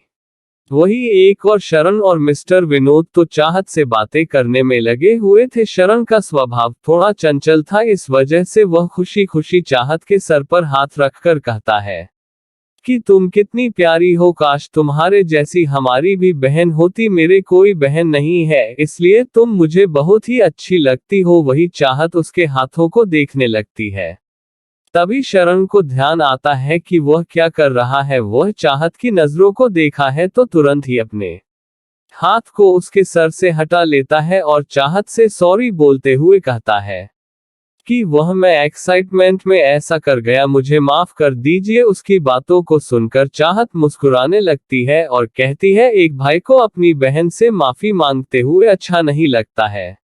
वही चाहत की बातों को सुनकर शरण उसकी तरफ देखने लगता है। उसे तो लगा था शायद चाहत उससे नाराज हो जाएगी। वही चाहत उसकी हाथों को इसलिए देख रही थी कि इस वक्त उसके सर पर इस तरह से हाथ फेरने से उसे सच में अपने भाई का एहसास हो रहा था।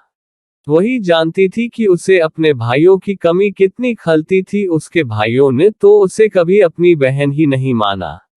वही चाहत प्यार से शरण की तरफ देखते हुए बोलती है कि क्या आप मेरे भाई बनेंगे, क्योंकि मेरे पास भी कोई भाई नहीं है। ये सुनकर शरण के होठों पर बहुत ही प्यारी सी मुस्कुराहट आ जाती है। वह तुरंत ही चाहत के सर पर प्यार से हाथ फिरते हुए बोलता है ये तो मेरी खुशकिस्मती होगी कि मेरी इतनी प्यारी बहन होगी, जो शायद दुनिया की सबसे प्यारी बहन है।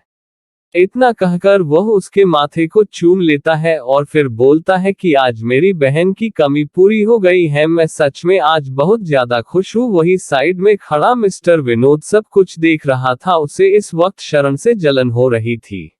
वह तुरंत ही उसे पीछे खींचते हुए बोलता है कि दरअसल चाहत मेरी भी कोई बहन नहीं है। वही शरण उसकी बातें सुनकर उसकी ओर देखने लगता है और मन में बोलता है कुत्ता कहीं का, कितना झूठ बोल रहा है, इसके पास तो इसकी बहन है। वही चाहत आश्चर्य से विनोद की तरफ देखने लगती है। उसे भी पता था कि मिस्टर विनोद की एक बहन है, पर वह कुछ कहती नहीं है। वही मिस्टर विनोद चाहत से बोलते हैं चाहत तुम मेरी भी बहन बन जाओ, क्योंकि शरण बहुत ही खराब है। वह जब तुम्हें परेशान करेगा तो मैं तुम्हें उससे बचा लूंगा और मैं तुम्हारी हमेशा हिफाजत करूंगा। मैं कभी किसी को तुम्हें परेशान नहीं करने दूंगा। उसकी बातों को सुनकर शरण का मुंह खुल जाता है। वह आश्चर्य से देखा है कि यह क्या बोल रहा है। उसे विनोद पर बहुत ज्यादा गुस्सा आता है। वह उसे गुस्से में बोलता है कि बेवकूफ तुम ये क्या बोल रहे हो, मैं भला अपनी इतनी प्यारी बहन को क्यों परेशान करूंगा। और वैसे भी मैंने पहले चाहत से पूछा था, इसलिए वह बस अकेली मेरी ही बहन बनेगी, मैं उसका अकेला इकलौता भाई बनूंगा। उसकी बातों को सुनकर विनोद को गुस्सा आने लगता है। वह उसे आंखें दिखाते हुए कहता है कि ऐसा नहीं हो सकता है। तुझसे पहले चाहत से मैं मिला था, इसलिए वह मेरी बहन बनेगी। अब तो ये दोनों बच्चे की तरह लड़ने लगे थे। वही चाहत इन दो बड़े बिजनेसमैन को देख रही थी जो बिल्कुल बच्चे बन चुके थे। उन्हें इस तरह से बच्चों की तरह लड़ता हुआ देखकर चाहत को हंसी आ जाती है। जब वह दोनों चाहत को हंसता हुआ देखते हैं तो चुप हो जाते हैं। अब उन्हें समझ आ गया था कि चाहत उन्हें पर हंस रही है। वह कैसे बच्चों जैसे बिहेव कर रहे थे, शायद आज पहली बार हुआ था। अब उन दोनों को खुद पर ही शर्म आ रहा था। तभी उनकी नजर चाहत की हंसी पर पड़ती है। वह वाकई में हंसते हुए बहुत ही ज्यादा खूबसूरत लग रही थी। इस वक्त चाहत ने अपना मास्क हटा लिया था, जिस वजह से चाहत की प्यारी सी मुस्कुराहट वह लोग देख पा रहे थे। वही जब चाहत उन लोगों को देखते हैं तो चुप हो जाती है और बोलती है सॉरी, मुझे हंसना नहीं चाहिए था, पर आप लोगों को इस तरह बहस करता हुआ देखकर मुझे हंसी आ गई। सच में आज आप लोग मुझे बिल्कुल बच्चों की तरह लग रहे थे। चाहत की बातों को सुनकर अब दोनों भी हंसने लगते हैं और बोलते हैं कि हाँ, शायद बहुत ही काम ऐसा मौका मिलता है इंसान को जब वह कभी कभी बच्चा बन जाता है, पर यह बच्चा बनना बहुत ही अच्छा लगता है। कि बातों को सुनकर चाहत भी हाँ में अपना सर हिला देती है। वही विनोद फिर से बोलता है, देखो चाहत, तुम इसे अकेले अपना भाई नहीं बन सकती हो, मैं इसका बहुत ही अच्छा दोस्त हूँ, इसलिए तुम्हें मुझे भी अपना भाई बनना पड़ेगा। वह सोच रहा था शायद चाहत उसे अपना भाई नहीं बनाएगी, इस वजह से उसे डर लग रहा था, लेकिन उसे ऐसा बोलना देखकर चाहत फिर से हंसने लगती है और फिर बोलती है कि हाँ हाँ, मैं आपको भी अपना भाई बनाऊंगी। आखिर में मैंने आपको देखा है, आप कैसे शरण भाई को डराते हैं। उसकी बातों को सुनकर शरण का तो मुंह ही बन जाता है। वहीं उन लोगों को किसी लड़की से इतना हंस हंस कर बातें करता उन दोनों का परिवार देख रहा था। अब उन लोगों से बर्दाश्त नहीं हुआ तो वह लोग चाहत के पास आ जाते हैं और शरण की फैमिली उसकी तरफ देखते हुए पूछती है, ये प्यारी बच्ची कौन है, क्या तुम हमें इससे नहीं मिल पाओगे। इस वक्त शरण के दादाजी यह बातें बोल रहे थे। वही दादाजी के साथ उनके बेटे बहू भी खड़े थे जो शरण के मम्मी पापा थे। वही विनोद की फैमिली से उसके पापा, उसके मम्मी और उसका छोटा भाई और उसकी बहन एक साथ खड़े थे। वह लोग भी विनोद को ही देख रहे थे, उनका भी यही सवाल था। तभी शरण बहुत खुशी से बोलता है, दादू ये देखो, यह मेरी प्यारी बहन है, ये कितनी प्यारी है ना। इतना बोलकर वह अपने दादाजी को देखने लगता है। वही दादाजी उसकी बातों को सुनकर आश्चर्य में पड़ जाते हैं। अगर यह प्यारी सी बच्ची उनकी पोती है तो उन्हें कैसे नहीं पता था। वही वह अपने बेटे और बहू की तरफ आंखें बड़ी करके देखते हैं, मानो पूछ रहे हो कि यह सब क्या है, तुम्हारी एक बेटी है, हमें पता कैसे नहीं चला। वही दादाजी की नजरों को देखकर वह लोग तो डर जाते हैं और तुरंत ही बोलते हैं, दादाजी क्या हमारी बेटी है, इस बारे में हमें भी नहीं पता था।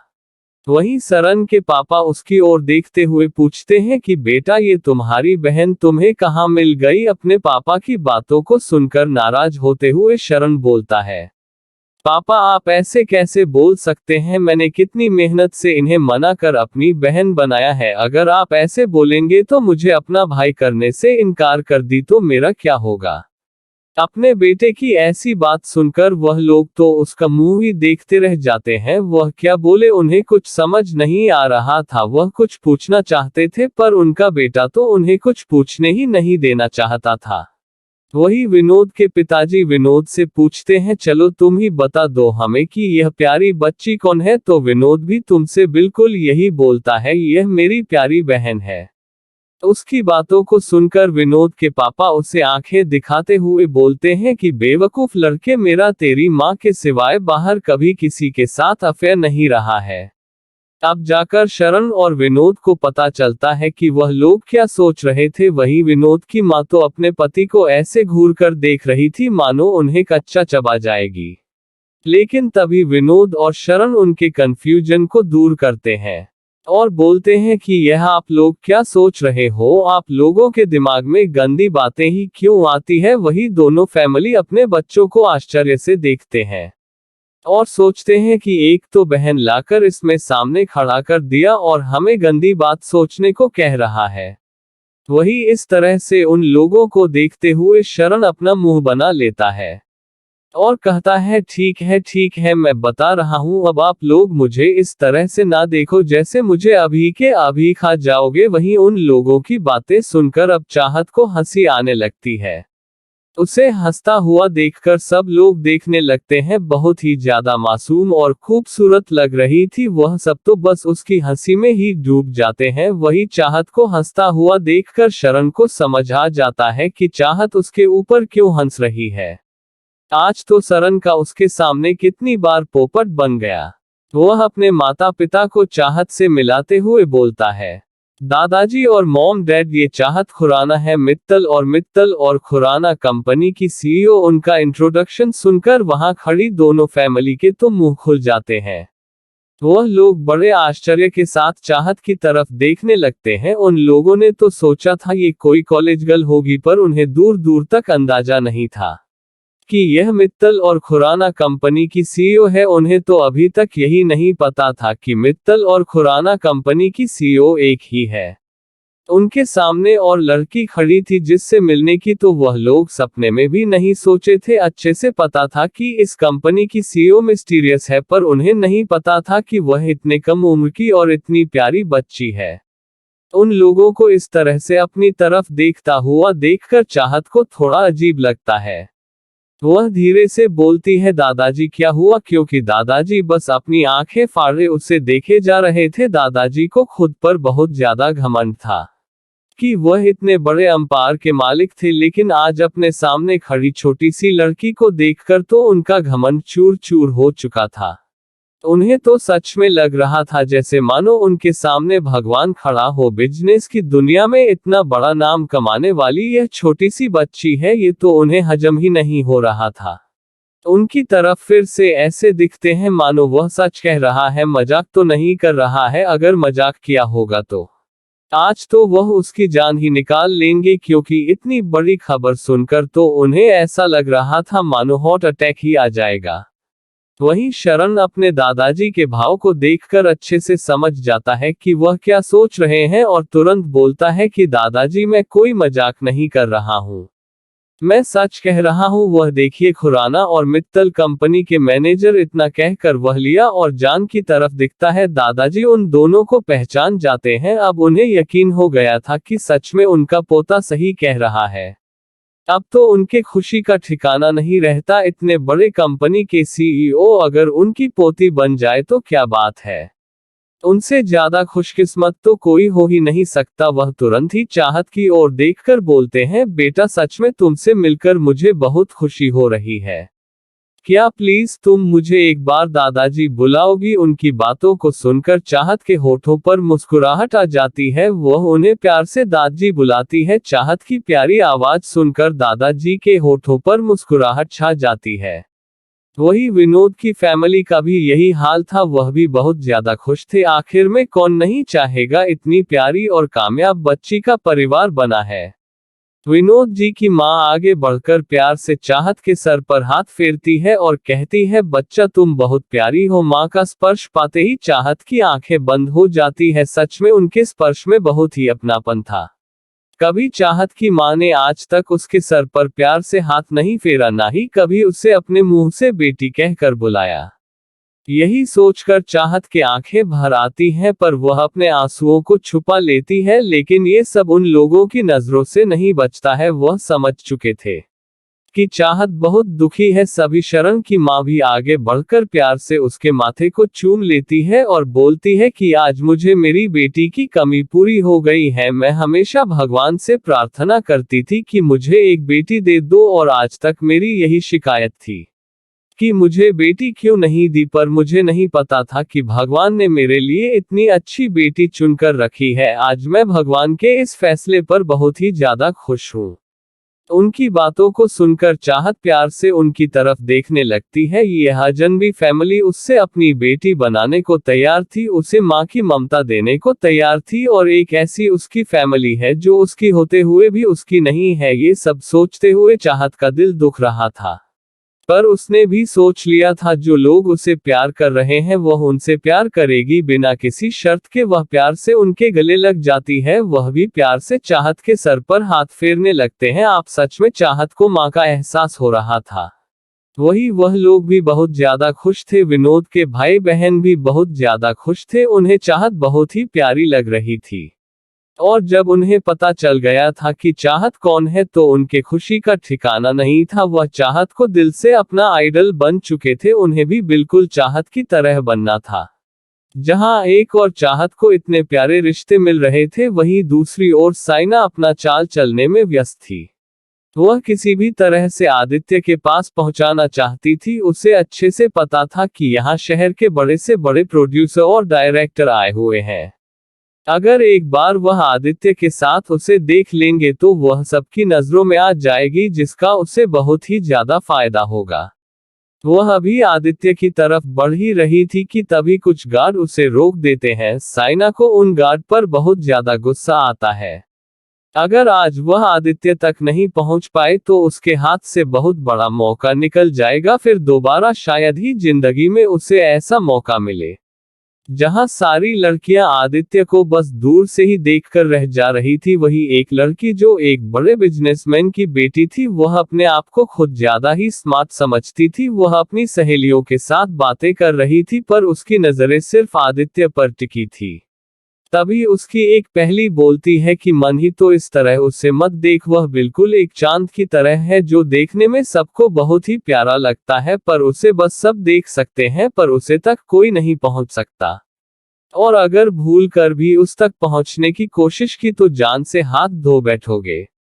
पर उसे लड़की की बातें कहाँ माही के पल्ले पड़ने वाली थी, उसे तो बस आदित्य का जुनून छाया था। वह किसी भी कीमत पर आदित्य को पाना चाहती थी, पाना तो सब लड़की चाहती थी, पर उससे ज्यादा उन्हें अपनी जिंदगी से प्यार था। पर माही अभी अपनी पढ़ाई खत्म करके लंदन से वापस आई थी, इस वजह से उसे आदित्य के बारे में ज्यादा कुछ जानकारी नहीं थी। उसे तो लगा कि उससे ज्यादा खूबसूरत और बोल्ड यहाँ कोई नहीं है। उसे अपनी खूबसूरती पर बहुत ही ज्यादा घमंड था। उसने उन लोगों से शर्त लगाया कि वह उसे चुटकियों में अपने पीछे दीवाना बना लेगी।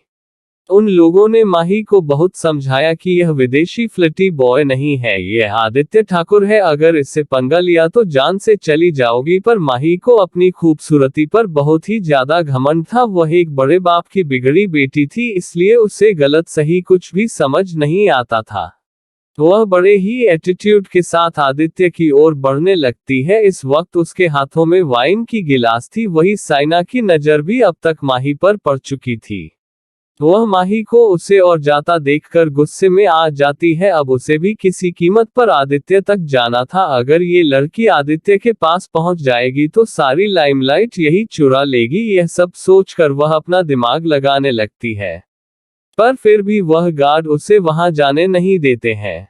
वही जैसे ही वह लड़की आदित्य के पास पहुंचती है तो बोलती है, हाय हैंडसम। इतना कहकर वह आदित्य के हाथों को थाम लेती है और फिर बड़ी अदा के साथ उसके हाथों को किस करती है। उसका इतना करना था कि आदित्य ने एक झन्नाटेदार तमाचा उसके गाल पर मार दिया, जिससे वह लड़की संभाल नहीं सकी और लड़खड़ा कर नीचे गिर गई। उसे यकीन नहीं हो रहा था कि कोई लड़का उसके साथ ऐसा भी कर सकता है। वह इतनी बड़ी फैमिली की प्रिंसेस थी, आज तक उसे किसी ने ऊंची आवाज में बात भी नहीं किया था, और जब आज उसके गालों पर यह तमाचा लगा तो उसका तो पूरा कर ही चकरा गया। उसे इतनी जोर से लगा था कि उसके होठों के कोनों से खून निकलने लगा था। उसके आंखों से आंसू बहने लगे। वह अपनी नजरें उठाकर आदित्य की ओर देखने लगी। जैसे ही वह आदित्य की आंखों में देखती है तो वह अंदर से कांप जाती है। उसके गिरने की वजह से और आदित्य के मारने की वजह से बहुत से लोगों की नजर उन पर पड़ जाती है। सभी लोग आश्चर्य से उसे और देख रहे थे। वही साइना ने अपने मुंह पर हाथ रख लिया था। अब वह भगवान को धन्यवाद दे रही थी कि अच्छा हुआ वह नहीं गई, नहीं तो आज उसका भी यही हसरत होता। तभी आदित्य गुस्से में उसे लड़की से बोलता है, तुम्हारी हिम्मत भी कैसे हुई मेरे पास आने की? क्या तुम्हें अपनी जिंदगी से प्यार नहीं है?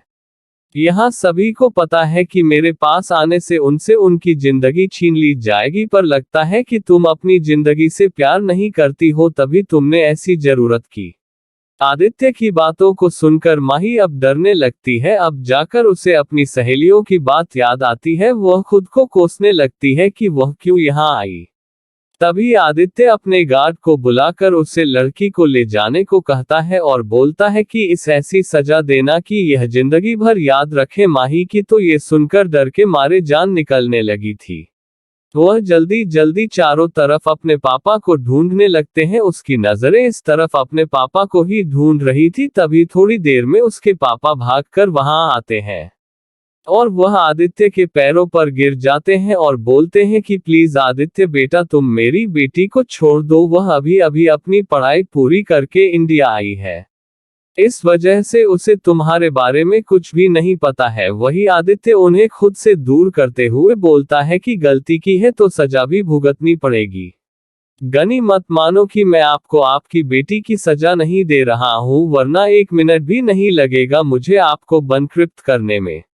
उसकी बातों को सुनकर अब माही के पापा डर जाते हैं। वह बहुत ही बेबसी से माही की ओर देखते हैं। उन्हें अपनी बेटी के बारे में सब कुछ पता था, वह किस तरह की लड़की थी, पर उन्हें यह नहीं पता था कि वह आदित्य से ही फ्लर्ट करने पहुंच जाएगी।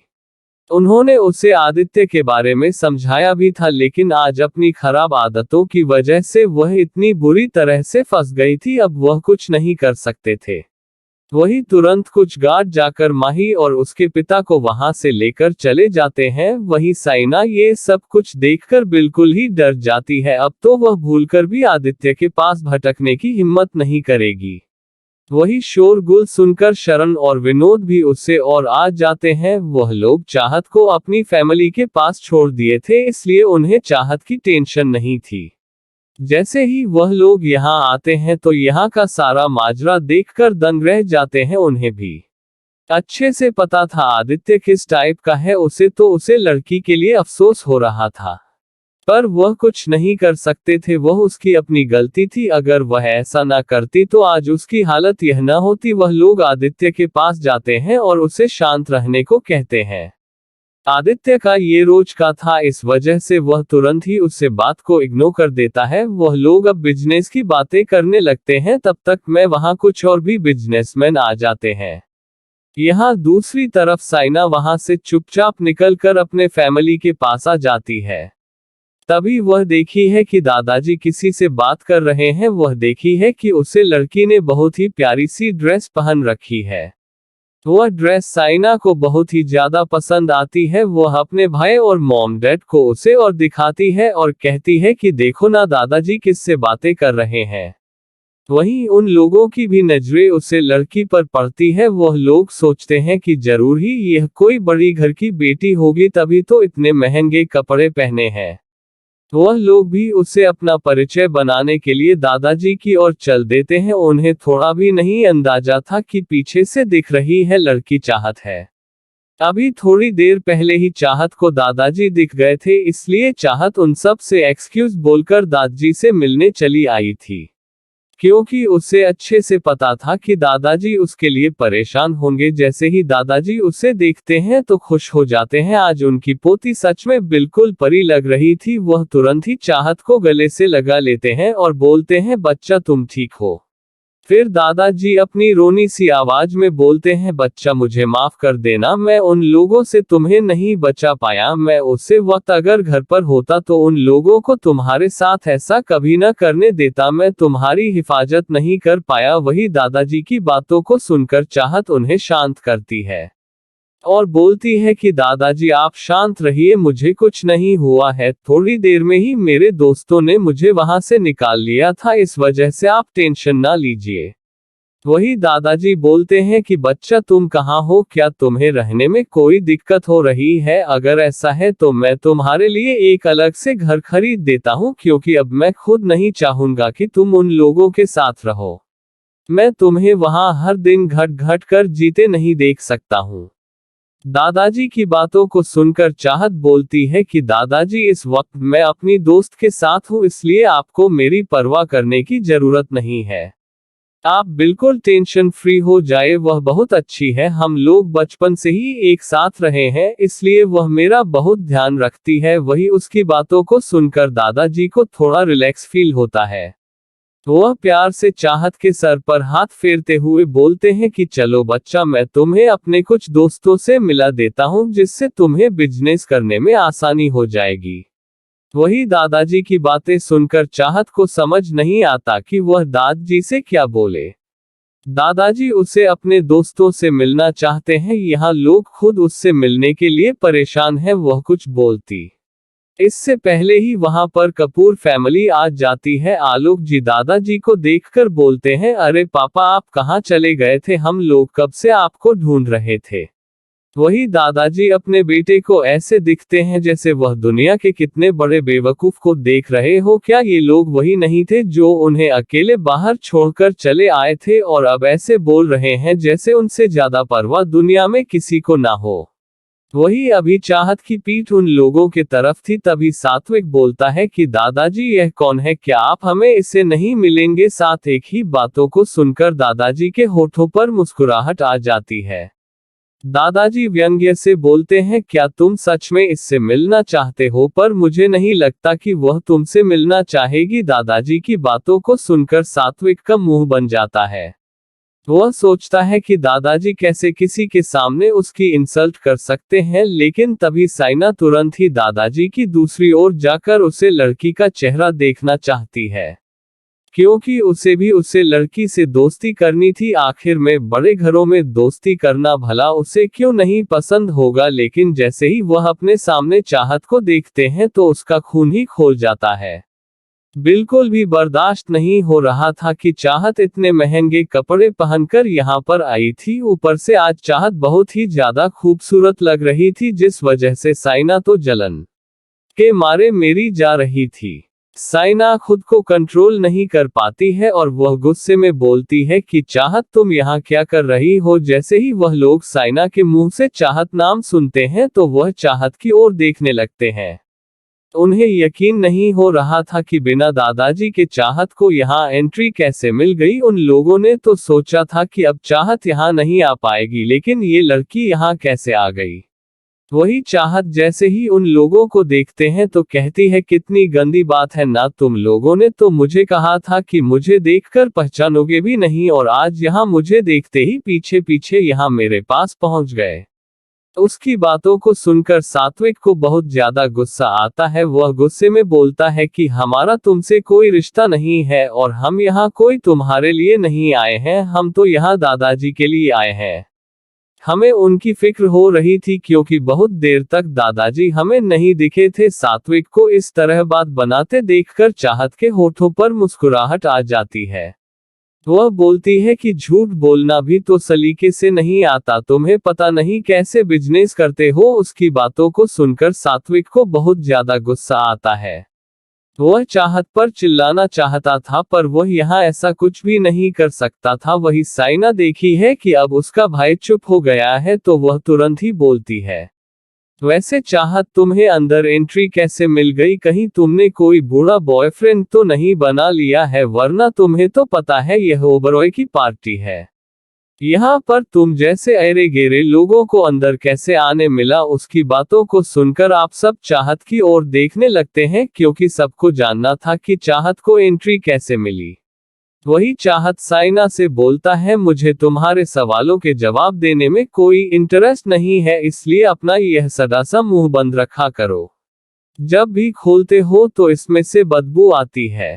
उसकी बातों को सुनकर साइना चिढ़ जाती है। उसे इस वक्त बहुत ज्यादा गुस्सा आ रहा था। उसे समझ नहीं आ रहा था साइना पुलिस स्टेशन से कैसे छुट्टी, क्या उसे इस वक्त जेल में नहीं होना चाहिए, और उसने इतना पैसा उसे इंस्पेक्टर को क्यों दिया था। उसका सारा प्लान खराब हो चुका था। अब उसे इस घटिया लड़की के लिए कुछ और सोचना पड़ेगा। ये सब सोचते हुए साइना बोलती है कि वह तो चाहत मुझे तुम्हारी परवाह है, इसलिए मैं पूछ रही हूँ, कहीं तुम गलत संगत में पड़ गई और कहीं कुछ ऐसा वैसा हो गया तो हम किसी को मुंह दिखाने लायक नहीं रहेंगे। वह साफ और सीधे शब्दों पर चाहत पर इल्जाम लगा रही थी कि वह कैरेक्टरलेस लड़की है। उसकी बातों को सुनकर चाहत को उसके ऊपर बहुत ही ज्यादा गुस्सा आता है, लेकिन आपको तो अच्छे से पता है दोस्तों, चाहत बोलने में नहीं करने में यकीन करती है, इसलिए वह उसे कुछ नहीं बोलती, अपने गुस्से को पीकर रह जाती है। क्योंकि वह आगे जो करने वाली है उसे बोलने की जरूरत ही नहीं पड़ेगी, फिर सारी दुनिया उससे पर बोलेगी। वही चाहत को कुछ ना बोलना देखकर साइना को भ्रम हो जाता है कि उसकी बातें सच है। वह फिर से बोलती है, देखा भाई, मैं सच बोला था, इसी वजह से चाहत के पास मेरे सवालों के जवाब नहीं है। उसकी बातों को सुनकर सात्विक को भी लगता है कि वह सच बोल रही है। वह तुरंत चाहत से बोलता है, घटिया लड़की, तुम इतना घटिया ट्रिक इस्तेमाल करती हो, तुम्हें थोड़ा भी हमारे खानदान की परवाह नहीं है। अगर किसी ने ऐसे तुम्हें देख लिया तो हमारे घर की क्या इज्जत रह जाएगी। वही चाहत को अब बहुत ज्यादा गुस्सा आने लगता है। वह तुरंत ही बोलती है, मिस्टर सात्विक कपूर, शायद आपको पता नहीं है, यहाँ किसी को भी नहीं पता है कि मैं किस खानदान से हूँ, इसलिए आपको डरने की जरूरत नहीं है। मैं तो कहती हूँ आप अपनी बहन को संभाल कर रखो, क्योंकि सबको पता है कि वह किस खानदान की है, इसलिए आपको मेरे ऊपर नहीं बल्कि अपने उसे गोद ली हुई बहन के ऊपर ज्यादा ध्यान देना चाहिए, वरना कहीं उच्च नीच हो गई तो आप लोग मुंह दिखाने लायक नहीं रह जाएंगे। ये सुनकर साइना को बहुत ज्यादा गुस्सा आता है। वहीं जहां एक और ये लोग चाहत को परेशान करने पहुंच गए थे, तो वहीं दूसरी तरफ आदित्य बोलता है, मिस्टर विनोद, क्या खुराना और मित्तल कंपनी के सीईओ आ गए हैं। उनकी बातों को सुनकर उन लोगों को ध्यान आता है चाहत का वह लोग काफी देर से यहाँ रुके हुए हैं, वह तुरंत ही अब चाहत के पास जाना चाहते थे क्योंकि शायद उन्हें चाहत के साथ टाइम बिताने का मौका बार बार ना मिले। वह लोग आदित्य की बातों को सुनकर कहते हैं कि हाँ वह तो कब का आ चुके हैं और हम लोगों ने उनसे कुछ देर बातें भी की हो सकता है कि अब वह जाने वाली होगी क्योंकि उन्होंने पहले ही कहा था उनके पास ज्यादा टाइम नहीं है। वही जब आदित्य सुनता है कि वह जल्दी ही चले जाएंगे तो वह उनसे मिलने की बात करता है। इस वक्त आदित्य ने बिल्कुल भी इस बात पर ध्यान नहीं दिया कि वह लोग किसी लड़की की बात कर रहे हैं, वह उनके शब्दों पर ध्यान नहीं दे रहा था। वही शरण और विनोद आदित्य को लेकर चाहत की ओर बढ़ जाते हैं। तभी शरण और विनोद देखते हैं कि उनकी फैमिली एक तरफ बैठकर बातें कर रही है पर चाहत वहां नहीं है। तो वह तुरंत आगे बढ़कर अपने पापा से पूछता है, पापा चाहत कहाँ गई, क्या वह चली गई, हमें ऐसे कैसे बिना बताए चली गई। वहीं उसके पापा बोलते हैं कि चुप रहो बेवकूफ, वह अभी गई नहीं है, वह अपने दादाजी से मिलने गई है, उसके दादाजी आ गए थे, हमने उसे कहा था अपने दादाजी को यहाँ बुलाने को पर उसने अभी मना कर दिया, इस वजह से हम उसके साथ नहीं गए। वहीं अपने पापा की बातों को सुनकर शरण अब शांत हो जाता है, पूछता है कि वह किस तरफ गई है तो उसके पापा अपने सामने दिखाते हैं। जैसे ही शरण देखा है तो चाहत कुछ ही दूरी पर उसके सामने दिख रही थी। शरण के चेहरे पर मुस्कुराहट आ जाती है, वह चाहत को देखकर खुश हो जाता है। वही आदित्य शरण को इस तरह खुश देखकर समझ नहीं पाता कि वह इतना खुश क्यों हो रहा है। शरण जब उनके पास आता है तो आदित्य पूछता है कि क्या हुआ, क्या वह चले गए। तभी शरण बोलता है कि नहीं वह नहीं गए हैं, वह उसे साइड है, आओ हम वही चलते हैं। उसे साइड थोड़ा खाली था इसलिए आदित्य को भी सही लगता है कि वही चलकर बातें की जाए, इधर थोड़ी भीड़ ज्यादा है। वही वह लोग चाहत की तरफ बढ़ रहे थे। चाहत तुमसे ज्यादा दूरी पर नहीं थी पर वह इस बात से बिल्कुल भी अनजान थी। चाहत की पीठ उन लोगों के तरफ थी इसलिए उसे कुछ भी दिखाई नहीं दिया। वही साइना चाहत की तरफ मुंह करके खड़ी थी इसलिए वह चाहत के पीछे सब कुछ साफ साफ देख सकती थी। वही जब साइना उन तीनों बड़े बिजनेसमैन को इस ओर आता देखी है तो उसे अपनी आंखों पर भरोसा नहीं होता है। वह तो खुशी के मारे फूले नहीं समा रही थी। वह दोनों आदित्य के दोनों साइड चल रहे थे, वहीं आदित्य बीच में चल रहा था। इस समय ऐसे लग रहा था कि दुनिया के सारे लड़कों की खूबसूरती इन्हीं तीनों के अंदर समा गई है। वह तीनों इतनी ज्यादा हैंडसम लग रहे थे कि जो देखे तो बस देखता ही रह जाए। वही वह लोग उनके नजदीक बढ़ रहे थे। ये देखकर कि वह लोग इसी ओर आ रहे हैं, साइना बहुत ज्यादा खुश हो जाती है और वह अपने भाई को इशारा करती है। उसका इशारा समझकर जब सात्विक उसे और देखता है तो उसकी भी आंखें आश्चर्य से फैल जाती है। यकीन नहीं हो रहा था कि यह लोग उसकी ओर आ रहे हैं। कब से वह इन लोगों से मिलने के लिए परेशान था, अब भगवान ने उन्हें एक अच्छा मौका दिया है। इस समय खुशी उसके चेहरे पर साफ झलक रही थी। इधर चाहत को बिल्कुल भी कुछ पता नहीं था। तभी साइना के दिमाग में एक प्लान आता है, वह चाहत को एक अच्छा सबक सिखा सकती है, फिर चाहत हमेशा हमेशा के लिए उसकी जिंदगी से दूर हो जाएगी। यही सोचकर उसके होठों पर डेविल मुस्कान आ जाती है।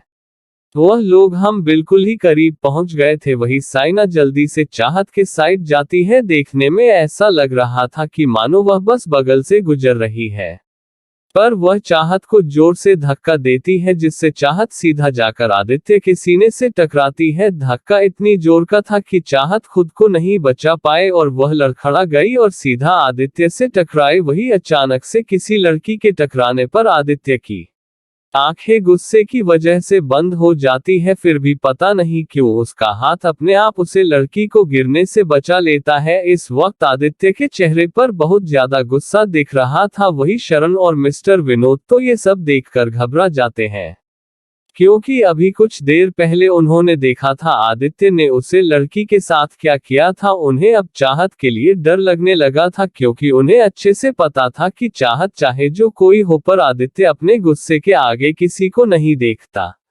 भले बाद में उसे कितना ज्यादा नुकसान क्यों ना उठाना पड़े, पर अभी वह अपने गुस्से में जरूर गलत कर जाएगा। वही यह नजारा देखकर तो साइना के होठों पर मुस्कुराहट आ जाती है। वही सात्विक, ऋतिक और उसके मम्मी पापा तो ये सब देखकर हैरान हो जाते हैं। उन्हें भी आदित्य के बारे में सब कुछ पता था और दादाजी भी घबरा जाते हैं, क्योंकि दादी जी को भी आदित्य के बारे में पता था कि वह कैसा सनकी इंसान है। वही आदित्य गुस्से में जैसे ही अपनी आंखें खोलता है तो उसके बाहों में वही खूबसूरत सा चेहरा था जिसे देखने के लिए वह कितना ज्यादा परेशान था, जिसे वह कितने सालों से तलाश रहा था। आदित्य तो बस उसे अपनी आंखें फाड़े एक तक देखे जा रहा था। उसके मन में तो बस एक ही बात आ रही थी, ये तो फोटो में देखने से भी ज्यादा खूबसूरत है। यह इतनी ज्यादा खूबसूरत है कि मानव स्वर्ग से कोई अप्सरा नीचे उतर आई हो। कोई इतना ज्यादा खूबसूरत कैसे हो सकता है? आदित्य का दिल जोरों से धड़क रहा था। वहां पर बिल्कुल ही सन्नाटा छाया हुआ था। किसी को नहीं समझ आ रहा था कि आगे क्या होने वाला है। वही चाहत की नजरें आदित्य की नजरों से मिलती है। वह उसे देखते ही पहचान जाती है। वह दोनों इस समय एक दूसरे की आंखों में देख रहे थे। उन्हें तो आसपास का कोई होश ही नहीं था। आज तो आदित्य को लग रहा था कि उसकी बाहों में जन्नत की खुशियां आ गई हो।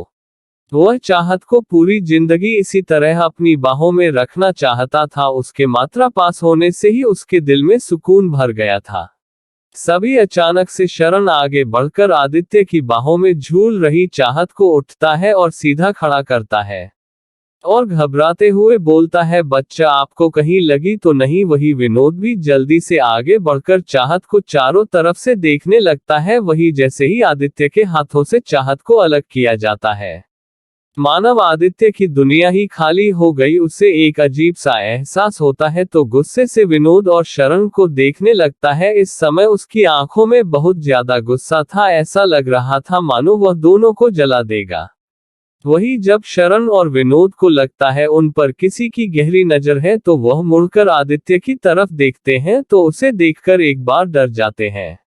उसकी आंखें इस समय बिल्कुल ही लाल थी। अब उन्हें चाहत के लिए डर लगने लगता है। उन्हें लग रहा था ये गुस्सा चाहत के उसके छूने पर है। वही साइना आदित्य को इतना ज्यादा गुस्से में देखकर खुश हो जाती है। वह मन ही मन सोचती है कि उसे लड़की के छूने पर आदित्य ने उसे इतनी भयानक सजा दी, तो जब चाहत पूरा उसके ऊपर गिर गई है तो चाहत की सजा क्या होगी? ये सोच सोच कर तो उसके खुशी का कोई ठिकाना नहीं था। वही सात्विक और उसके माता पिता तो पहले ही सोच लिए थे कि वह चाहत को पहचानने से भी इनकार कर देंगे। वैसे भी उससे घटिया लड़की का उनके साथ कोई रिश्ता नहीं है। आलोक जी तो सोच रहे थे ये लड़की एक पनौती है, जहां जाती है बस मुसीबत ही खड़ी करती है। आज के बाद वह उसे देखना भी नहीं चाहेंगे। वही दादाजी क्या बोले उन्हें समझ नहीं आ रहा था। वह तुरंत आदित्य के सामने अपना हाथ जोड़ लेते हैं और बोलते हैं कि बेटा, वह गलती से मेरी बच्ची तुमसे टकरा गई थी। उसमें उसकी कोई गलती नहीं है। शायद उसे किसी ने धक्का दिया था, क्योंकि दादाजी ने पहले ही साइना को देख लिया था। पर अभी सफाई देने का वक्त नहीं था, क्योंकि उन्हें अच्छे से पता था आदित्य किसी की भी सुनने वाला नहीं है। वही अपने दादाजी को इस तरह आदित्य के सामने हाथ जोड़ देखकर चाहत को अच्छा नहीं लगता। वह तुरंत ही बोलते हैं, दादाजी यह आप क्या कर रहे हैं? आपको किसी के सामने हाथ जोड़ने की जरूरत नहीं है। उन्हें जो पनिशमेंट देनी है वह मुझे दे सकते हैं। गलती मेरी है तो मैं उसे एक्सेप्ट करती हूँ। वही चाहत के मुंह से ये सुनकर आदित्य को मन में हंसी आती है। क्या उसकी एंजल उसे राक्षस समझती है जो वह उसे खा जाएगा? अरे वह तो चाहता है कि ऐसी गलती उसकी एंजल से बार बार हो और वह उसकी बाहों में हो। वही आदित्य को कुछ ना बोलता देखकर दादाजी को लगता है कि वह उसकी बात नहीं मानेगा। फिर भी दादाजी अपनी एक कोशिश और करना चाहते हैं और फिर से बोलते हैं कि बच्चा, मैं अपनी बेटी की तरफ से तुमसे माफी मांगता हूँ। वही आदित्य तुरंत दादाजी के हाथों को पकड़ लेता है और बोलता है कि आप इतने बड़े बुजुर्ग हैं, आपको इस तरह मेरे सामने हाथ जोड़ता देखकर मुझे अच्छा नहीं लगेगा, इसलिए प्लीज आप मेरे सामने हाथ मत जोड़िए। आदित्य के मुंह से इतनी मीठी बातें सुनकर सारे लोग उसे आश्चर्य से देखने लगते हैं। किसी को अपने कानों पर यकीन नहीं होता कि यह डेविल इतनी मीठी बातें भी कर सकता है। अरे यार, प्यार ऐसी चीज होती ही है कि वह बड़े बड़े से सब कुछ कर देता है, तो आदित्य क्या चीज है। वही चाहत भी आदित्य की तरफ आश्चर्य से देख रही थी। उसने आदित्य के बारे में सब कुछ पता लगाया था। आदित्य तो ऐसा नहीं था। वही आदित्य की बातों को सुनकर दादाजी को भरोसा नहीं हो रहा था। उन्हें लग रहा था शायद उन्हें ठीक से सुनाई नहीं दिया। वही दादाजी फिर से बोलते हैं, बेटा वह मेरी पोती है, वह अभी तुम्हारे बारे में कुछ नहीं जानती है, इसलिए उसे माफ कर दो। वही आदित्य दादाजी से बोलता है, दादाजी आप ऐसे बार बार मुझसे माफी क्यों मांग रहे हैं, वैसे भी आपकी पोती की क्या गलती है। इतनी प्यारी बच्ची को मैं क्यों कुछ करूंगा। अब तो उसकी बातें को सुनकर विनोद और शरण को भी लग रहा था कि उन्हें हार्ट अटैक आ जाएगा। उसके सामने खड़ा ये खड़ूस डेविल के मुंह से इतनी प्यारी बातें उन्हें हजम नहीं हो रही थी। वही चाहत भी उसे आंखें फाड़े देख रही थी। उसने क्या कहा, इतनी प्यारी बच्ची, क्या मैं इसे इतनी प्यारी बच्ची दिखती हूँ। वही साइना को तो अपनी आंखों पर यकीन नहीं हो रहा था कि यह वही घमंडी आदित्य ठाकुर है। क्या अभी कुछ देर पहले इसने माही को नहीं मारा था, फिर यह अचानक कैसे बदल गया। क्या सच में आदित्य ठाकुर ही है ना। उसे तो अपनी आंखों पर भरोसा ही नहीं हो रहा था। और यही हाल सात्विक और ऋतिक का भी था। वही आदित्य प्यार से चाहत के सर पर हाथ फेरता है और बोलता है, तुम बहुत प्यारी बच्ची हो। वहीं अब तो शरण और आदित्य को लग रहा था सच में उनकी जान निकल जाएगी। ये खड़ूस आगे बढ़कर किसी लड़की को छू रहा है और उसे प्यारी भी बोल रहा है। सच में क्या ये वही है। उन्हें तो यकीन नहीं हो रहा था। वही सब बस आंखें फाड़े आदित्य को देखे जा रहे थे। चाहत को पता था कि वह उसे नुकसान नहीं पहुंचाएगा, क्योंकि अगर उसे नुकसान पहुंचाना होता तो वह पहले भी उससे टकरा चुकी थी, तभी वह उसे नुकसान पहुंच चुका होता। इसीलिए वह इतनी निश्चित थी। लेकिन ये बात किसी और को नहीं पता थी, इसलिए उन्हें अपनी आंखों पर भरोसा ही नहीं हो रहा था।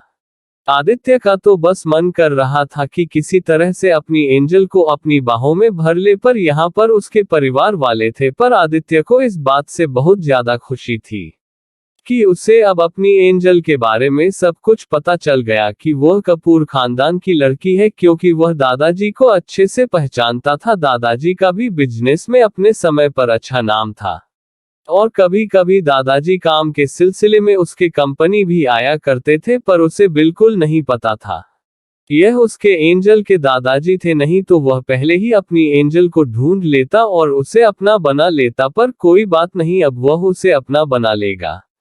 वह बस एक तक चाहत को देखे जा रहा था। तरह से देखना चाहत को बहुत ही अजीब लग रहा था, क्योंकि वह उसके आंखों में देख सकती थी। उसकी आंखों में कुछ और ही दिख रहा था, जिस वजह से वह नर्वस हो रही थी। इससे पहले वह इतना कभी भी नर्वस नहीं हुई थी जितना वह बस आदित्य के देखने भर से हो रही थी। कभी चाहत सबका ध्यान अपनी ओर करते हुए कहती है, शरण भाई क्या आपको कोई काम था। तभी अचानक से शरण और विनोद अपने होश में आते हैं और वह तुरंत बोलते हैं कि हाँ बच्चा, हमें आपसे कुछ काम था, इसीलिए हम आपको ढूंढ रहे थे। वही चाहत को इतनी इज्जत देता देख कपूर फैमिली तो पूरा आश्चर्य में थी। उन्हें यकीन नहीं हो रहा था इतने बड़े बिजनेसमैन उससे इतनी इज्जत दे रहे हैं।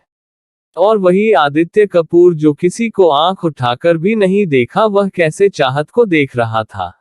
वहीं उन्हें अच्छे से पता था कि अगर चाहत के जगह पर कोई और लड़की होती तो अब तक आदित्य ठाकुर उसे गायब करवा चुका होता। उन्हें तो कुछ भी समझ नहीं आ रहा था। कभी विनोद आगे बढ़कर चाहत के कंधे पर प्यार से हाथ रखकर उसे अपने साथ दूसरी ओर ले जाने लगता है। विनोद के हाथों को देखकर आदित्य की आंखें जलने लगती है, पर वह यहाँ कुछ नहीं बोल सकता था, नहीं तो उसकी बेबी गर्ल उससे नाराज हो जाएगी। अभी वह उसके बारे में कुछ नहीं जानता है। वह उसे इतने हक से ले जा रहा था जैसे मानो वह उसी की बहन हो। ये देखकर सात्विक और ऋतिक को बिल्कुल भी अच्छा नहीं लगता है। उन लोगों को दूर जाता देखकर सात्विक तुरंत ही बोल पड़ता है, तुम चाहत को ऐसे कहां लेकर जा रहे हो, और चाहत का तुम्हारे साथ क्या रिश्ता है। वही उसकी आवाज सुनकर वह लोग खड़े हो जाते हैं और उसकी तरफ देखने लगते हैं। जब सात्विक देखा है वह लोग उसकी बातों पर ध्यान दे रहे हैं, तो वह आगे बढ़कर बोलता है, क्या तुम इस लड़की की हकीकत जानते हो। यह एक नंबर की घटिया और चालबाज लड़की है, ये बड़े बड़े लोगों अपने जाल में फंसाती है। तभी साइना भी जल्दी से आगे बढ़कर बोलती है, वैसे चाहत की आदत बहुत ज्यादा खराब नहीं है, बस वह थोड़ा बहुत नशा करती है, इस वजह से उसे लड़कों की जरूरत पड़ती है। वह इस समय इतना ज्यादा मासूम बनाकर बोल रही थी मानो उससे ज्यादा मासूम कोई ना हो, और वह इस तरह से बोल रही थी जैसे मानो वह चाहत के लिए अच्छा चाहती हो। इतना बोलकर भी वह चुप नहीं होती है और फिर आगे बोलता है, वैसे मुझे आप लोग बहुत ही अच्छे घर के दिखते हो, इसलिए मैं आप लोगों को वार्न कर रही हूँ कि आप चाहत से दूरी बनाकर रखिए, वरना एक दिन यह आप लोगों को भी लूट लेगी। उसकी बातों को सुनकर आदित्य, शरण और विनोद की मुट्ठियां कस जाती हैं। इस समय उनकी आंखों में खून उतर आया था, उन्हें यकीन नहीं हो रहा था कि यह लोग चाहत की फैमिली है। इस वक्त चाहत को भी बहुत ज्यादा गुस्सा आ रहा था। कोई कुछ कहता है इससे पहले ही चाहत पलटकर साइना की तरफ देखती है। इस समय उसकी आंखें बहुत ज्यादा लाल थी, जिसे देखकर एक बार को साइना भी डर जाती है, पर वह जानती थी इस वक्त उसके घर वाले यहाँ मौजूद हैं और वह इतनी बड़ी पार्टी में है, इसलिए चाहत उसका कुछ नहीं कर पाएगी। वही चाहत उसे देखकर बोलती है, तुमने क्या कहा? शायद मुझे ठीक से सुनाई नहीं दिया, क्या तुम फिर से रिपीट करोगी? उसकी बातों को सुनकर साइना चुप हो जाती है। अब उसकी हिम्मत नहीं थी कि उसके सामने दोबारा बोल दे। वही अपनी बेटी को इस तरह डरता हुआ देखकर आलोक जी से रहा नहीं जाता। वह तुरंत ही आगे बढ़कर बोलते हैं, बदतमीज लड़की, हमने तुम्हें घर से निकाल दिया, फिर भी तुम्हारी आदत नहीं गई। तुम इस तरह कैसे लड़कों को फंसाती फिरती हो? तुम इतनी घटिया निकलेगा हमें तो समझ ही नहीं आ रहा था। अभी तक हमें लगता था कि तुम बस हमें ही घर पर परेशान करती हो, पर हमें यकीन हो गया कि तुम बाहर भी इतनी ही घटिया हो। अपने आप के मुंह से इतनी घटिया शब्द सुनकर चाहत को बहुत ज्यादा गुस्सा आ जाता है और चिल्लाते हुए बोलती है, मिस्टर आलोक कपूर, आप अपनी हद में रहिए, वरना एक मिनट भी नहीं लगेगा मुझे आपको आपकी हद दिखने में। और यह बार बार क्या आप मुझे घटिया घटिया कह रहे हैं? घटिया तो आप हैं और आपके ये बच्चे हैं जिन्हें कुछ दिखाई नहीं देता है, और सबसे घटिया तो आपकी यह नाजायज बेटी है जिसे लाकर अपने सबके गले मार दिया है।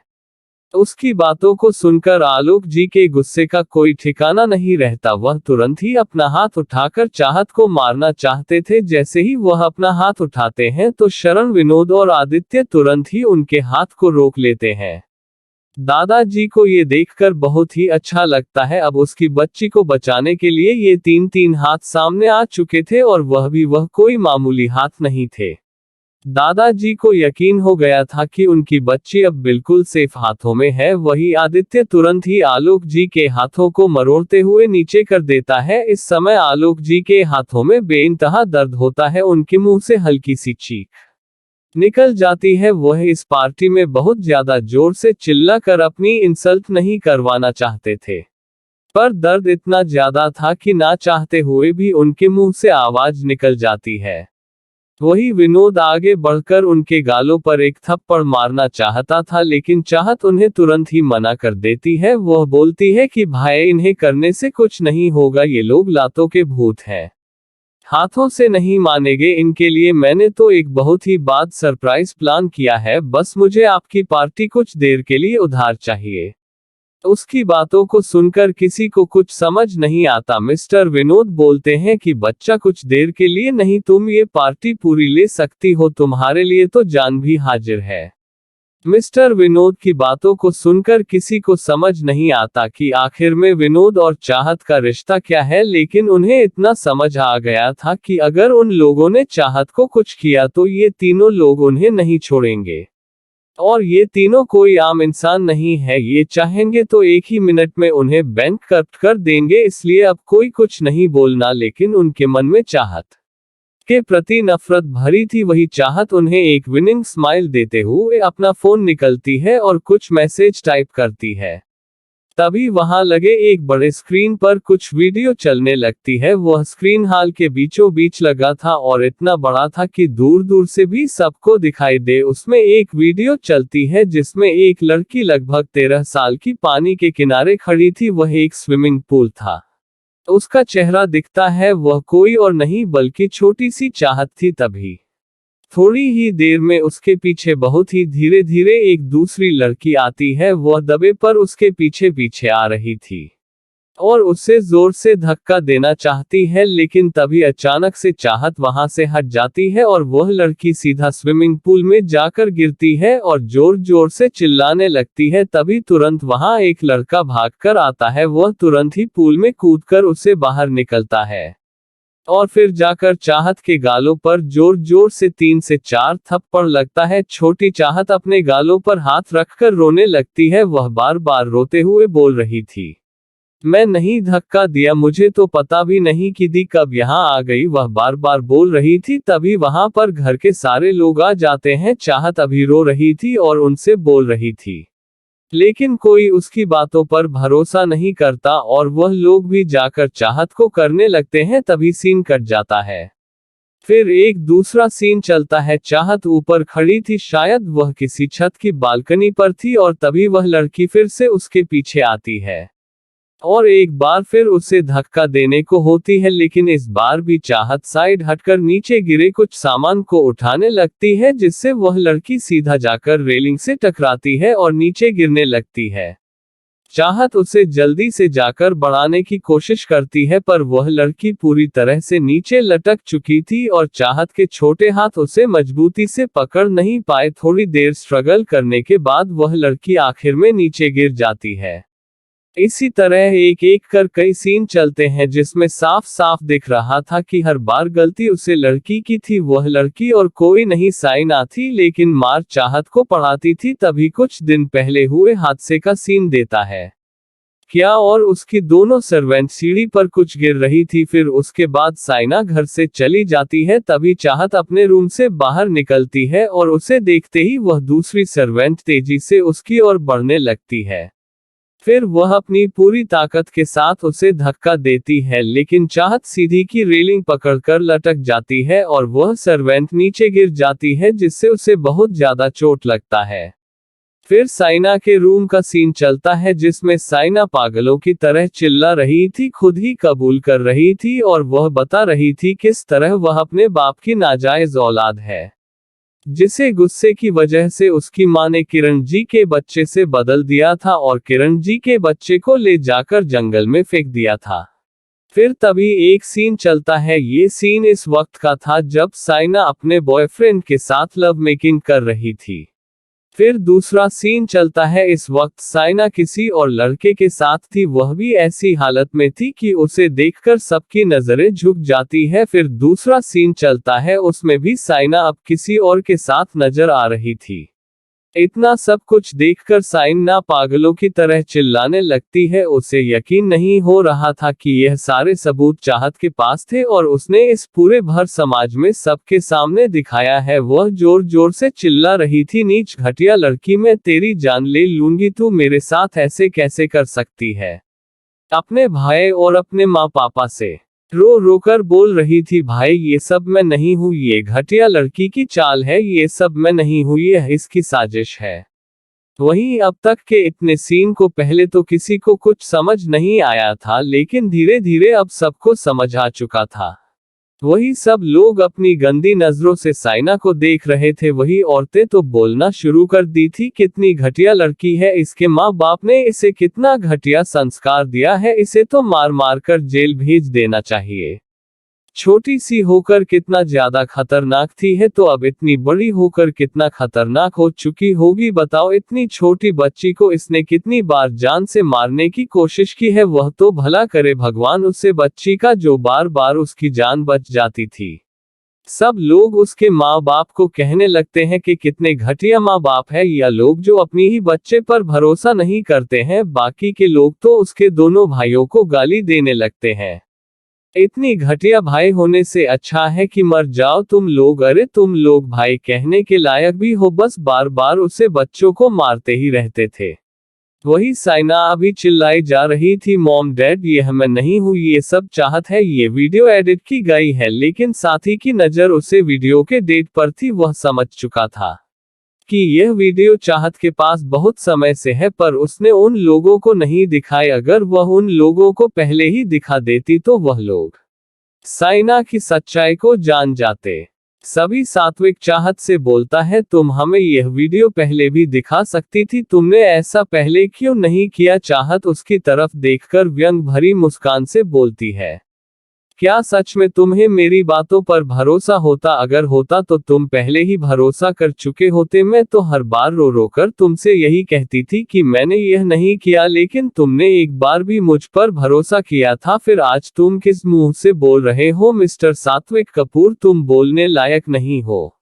सच में आज वह बोलने लायक नहीं था। और वह किस मुंह से बोल रहा था? चाहत में तो हर बार उसे बताया था, पर वही लोग उसे पर एक बार भी भरोसा नहीं कर पाए। वही किरण जी तो आज बिल्कुल ठगी सी खड़ी थी। उन्हें तो यकीन नहीं हो रहा था कि उसके पति ने उसके साथ इतना बड़ा धोखा किया। और वह कितनी घटिया मां निकली, जिसने अपने बच्ची को ही अपनी जिंदगी से दूर कर दिया और अपने पति के नाजायज बच्ची को अपने गले से लगाकर पालती रही। आज साइना अगर अनाथ होती तो उन्हें बर्दाश्त हो जाता, पर वह उनके पति की नाजायज बच्ची थी। यह बात उनसे बर्दाश्त नहीं हो रही थी। बहुत जोर जोर से चिल्ला कर रोना चाहती थी, पर उनके मुंह से आवाज नहीं निकल रही थी। इस समय उनके आंखों से बेइंतहा आंसू बह जा रहे थे। वह अपनी आंखों उठाकर चाहत की ओर देखते हैं, जो उनकी ओर एक बार भी नहीं देख रही थी। इस समय उन्हें खुद पर बहुत ज्यादा गुस्सा आ रहा था। उनका मन कर रहा था कि वह खुद की जान ले ले। वह कैसे इतनी अंधी हो गई? उन्हें अपने बच्ची के आंसू नहीं दिखे, उन्हें अपने बच्ची के दर्द नहीं दिखा। वह थोड़े से प्यार के लिए उनके पास रोती रही, पर उन्होंने एक बार भी उसकी तरफ नजर उठाकर नहीं देखा। वही यह सब देखकर आलोक जी को भी बहुत बुरा लग रहा था, क्योंकि साइना ने उनके बारे में भी बहुत कुछ बोला था। वही सात्विक और रितिका तो चेहरा ही देखने लायक था। उन्हें तो ऐसा लग रहा था मानो उनके दम ही घुट जाएगा। उन्हें तो सांस लेने में भी तकलीफ हो रही थी। वही यह सब देखकर आदित्य के गुस्से का तो ठिकाना ही नहीं था। उसे तो लग रहा था कि वह इसी वक्त पूरी कपूर फैमिली को जान से ही मार डाले। यही हाल मिस्टर विनोद और मिस्टर शरण का भी था। वही विनोद और शरण की फैमिली के तो आंखों में आंसू था।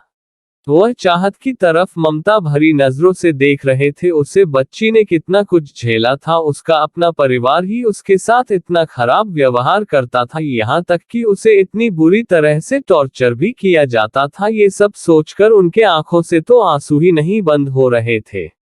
वही विनोद जी और शरण जी की मां तुरंत ही आगे बढ़कर चाहत को अपने सीने से लगा लेती है और बोलती है कि मेरी बच्ची कौन कहता है तुम्हारे पास मां नहीं है? देखो तुम्हारे पास हम दो माएं हैं।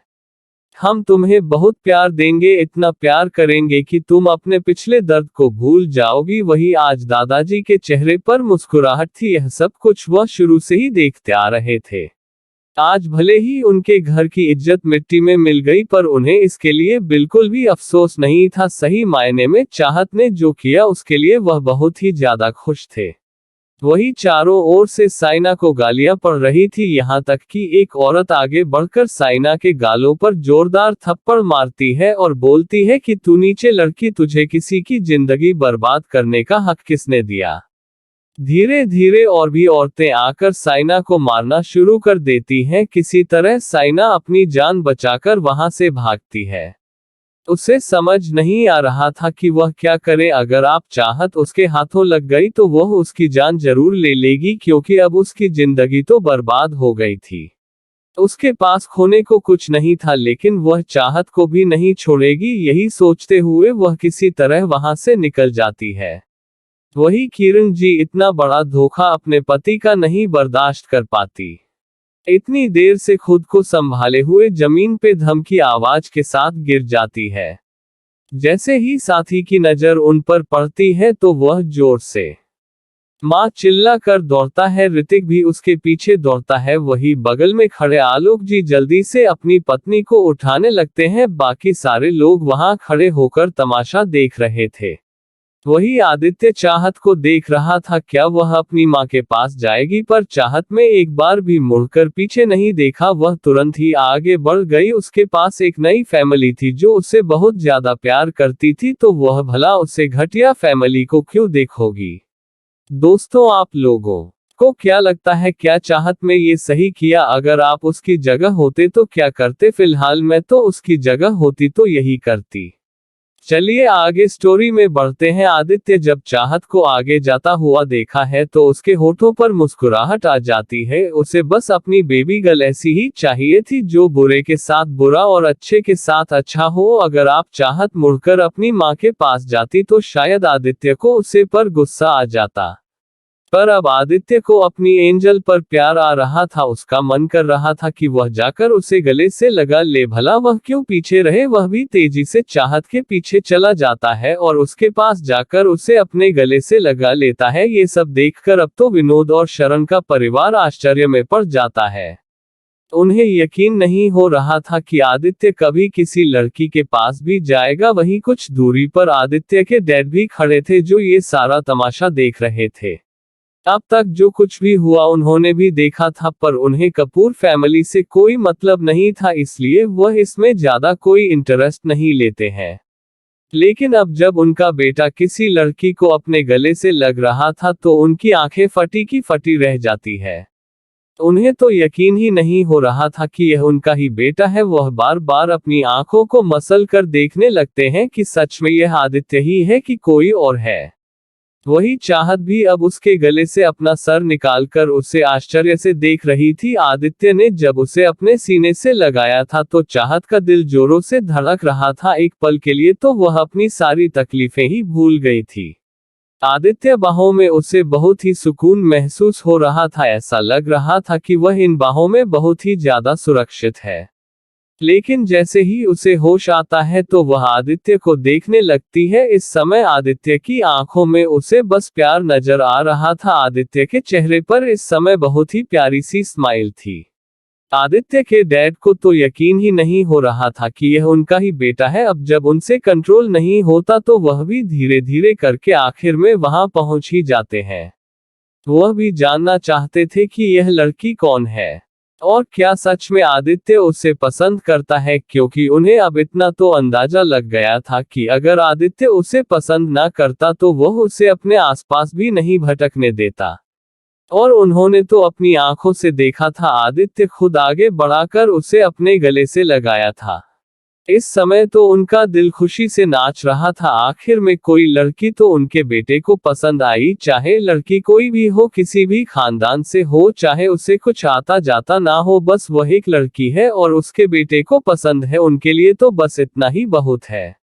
वरना वह तो सोच लिए थे वह अपने ग्रैंडसन का मुंह देखे बिना ही इस दुनिया से जाने वाले हैं। लेकिन अब सब कुछ उन्हें अच्छा दिख रहा था। वही आदित्य जब अपने पापा को देखा है तो इग्नोर कर देता है। इन दोनों बाप बेटों के बीच ऐसा ही रिश्ता था। वह हमेशा लड़कियों की फोटो लेकर अपने बेटे के आगे पीछे घूमते थे। वही उनका बेटा उन्हें धमकी दे देकर अपने पास से भगा देता था। लेकिन आज आदित्य को पता चल चुका था कि उसके डैड के मन में क्या चल रहा है। वही शरण और विनोद देखते हैं कि आदित्य तो चाहत को छोड़ ही नहीं रहा है, तो वह आगे बढ़कर चाहत को आदित्य के हाथों से खींचकर अपनी ओर कर लेते हैं और कहते हैं कि मिस्टर आदित्य ठाकुर, आप इतनी बड़ी कंपनी के सीईओ के साथ कैसा व्यवहार कर रहे हैं।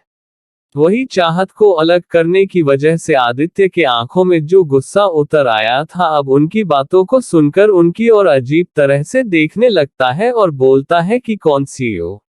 वही वह दोनों बोलते हैं कि तुम्हें मित्तल और खुराना कंपनी की सीईओ से मिलना था ना। वही आदित्य को याद आता है कि हाँ, वह तो इसीलिए यहाँ आया था, पर अपनी बेबी गर्ल को देखकर तो सब कुछ भूल गया। तो वह बोलता है कि मुझे लगता है अब तक तो वह जा चुके होंगे। उसकी बातों को सुनकर अब वहां खड़े सारे लोग हंसने लगते हैं।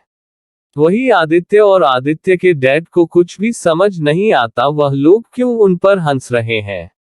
अब आदित्य पर कोई इस तरह से हंसे तो उसे गुस्सा आना लाजमी था। वह गुस्से में बोलता है, आप लोग मुझ पर क्यों इस तरह से हंस रहे हैं। दादाजी बोलते हैं, अरे बच्चा, हम तुम्हारी बेवकूफी पर हंस रहे हैं। ये शरण के दादाजी थे। उनकी बातों को सुनकर आदित्य उनकी तरफ देखने लगता है। उसे समझ नहीं आता कि उसने कहाँ बेवकूफी की है। उसे इस तरह सोचता हुआ देखकर विनोद उससे बोलता है कि अगर तू मेरा मिनी गांव वाला प्रोजेक्ट पास कर दे तो मैं तुझे अभी खुराना और मित्तल कंपनी के सीईओ से मिलवा दूंगा। उसकी बातों को सुनकर आदित्य उसकी तरफ देखने लगता है। उसे पता था कि वह इस प्रोजेक्ट को पास करवाने के लिए काफी दिनों से परेशान था, पर आदित्य को इसमें अपना प्रॉफिट नहीं दिख रहा था, इसलिए वह उसे बार बार मना कर रहा था।